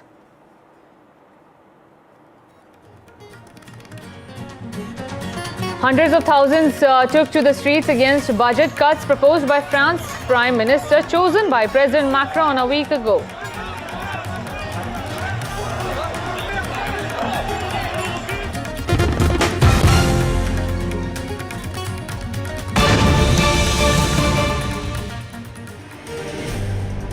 And breaking news coming in at this hour on SEBI giving a clean chit to the Adani Group in the Hindenburg case. BJP national spokesperson Shehzad Poonawala has trained guns at the opposition, especially the Congress party, asking them to apologize as they use the Hindenburg report to hurt India's economic interests. That's the charge being leveled by the BJP against the Congress party and the opposition in particular. Take a look at what the reaction is coming in from the BJP.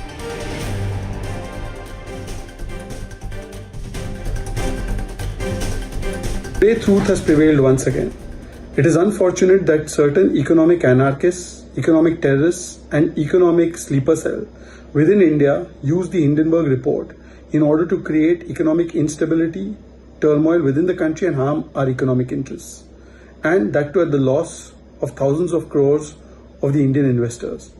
This is not the first body blow this entire cabal has faced. In fact, the Supreme Court also dismissed the baseless allegations of Hindenburg, upheld the integrity of SEBI, and said that those who have profiteered by creating economic losses for Indian investors should be investigated. In a big relief and vindication for the Adani Group, markets regulator SEBI has dismissed allegations levelled by US short seller Hindenburg Research. The regulator has cleared Adani Group chairman Gautam Adani and the group's companies including Adani Enterprises, Adani Ports and Adani Power of any wrongdoing. Remember, in January 2023, Hindenburg Research had alleged the group had used 3 companies to route money between Adani Group firms, laying out its conclusion in 2 orders. SEBI has said that there were no violations. The Adani Group has consistently rubbished the allegations made by the short seller, whose founder Nate Anderson had announced in January that it would be disbanded. But now the clean sheet that comes in has been hailed by the Adani Group, saying that people who have heard the sentiments of the nation should now offer an apology. Take a look at what senior advocate Mahesh Jethmalani had to say about this SEBI report. The Supreme Court had only left one outstanding investigation, which SEBI said they were still investigating, and that was whether there were any related third-party transactions. You remember that people said that, companies of the Adani Group had been funded through conduit companies, and there were related party transactions. That's been definitively now laid to rest. So the Adanis stand completely vindicated. There's no stain on them whatsoever. And on the other hand, the shoe is on the other foot.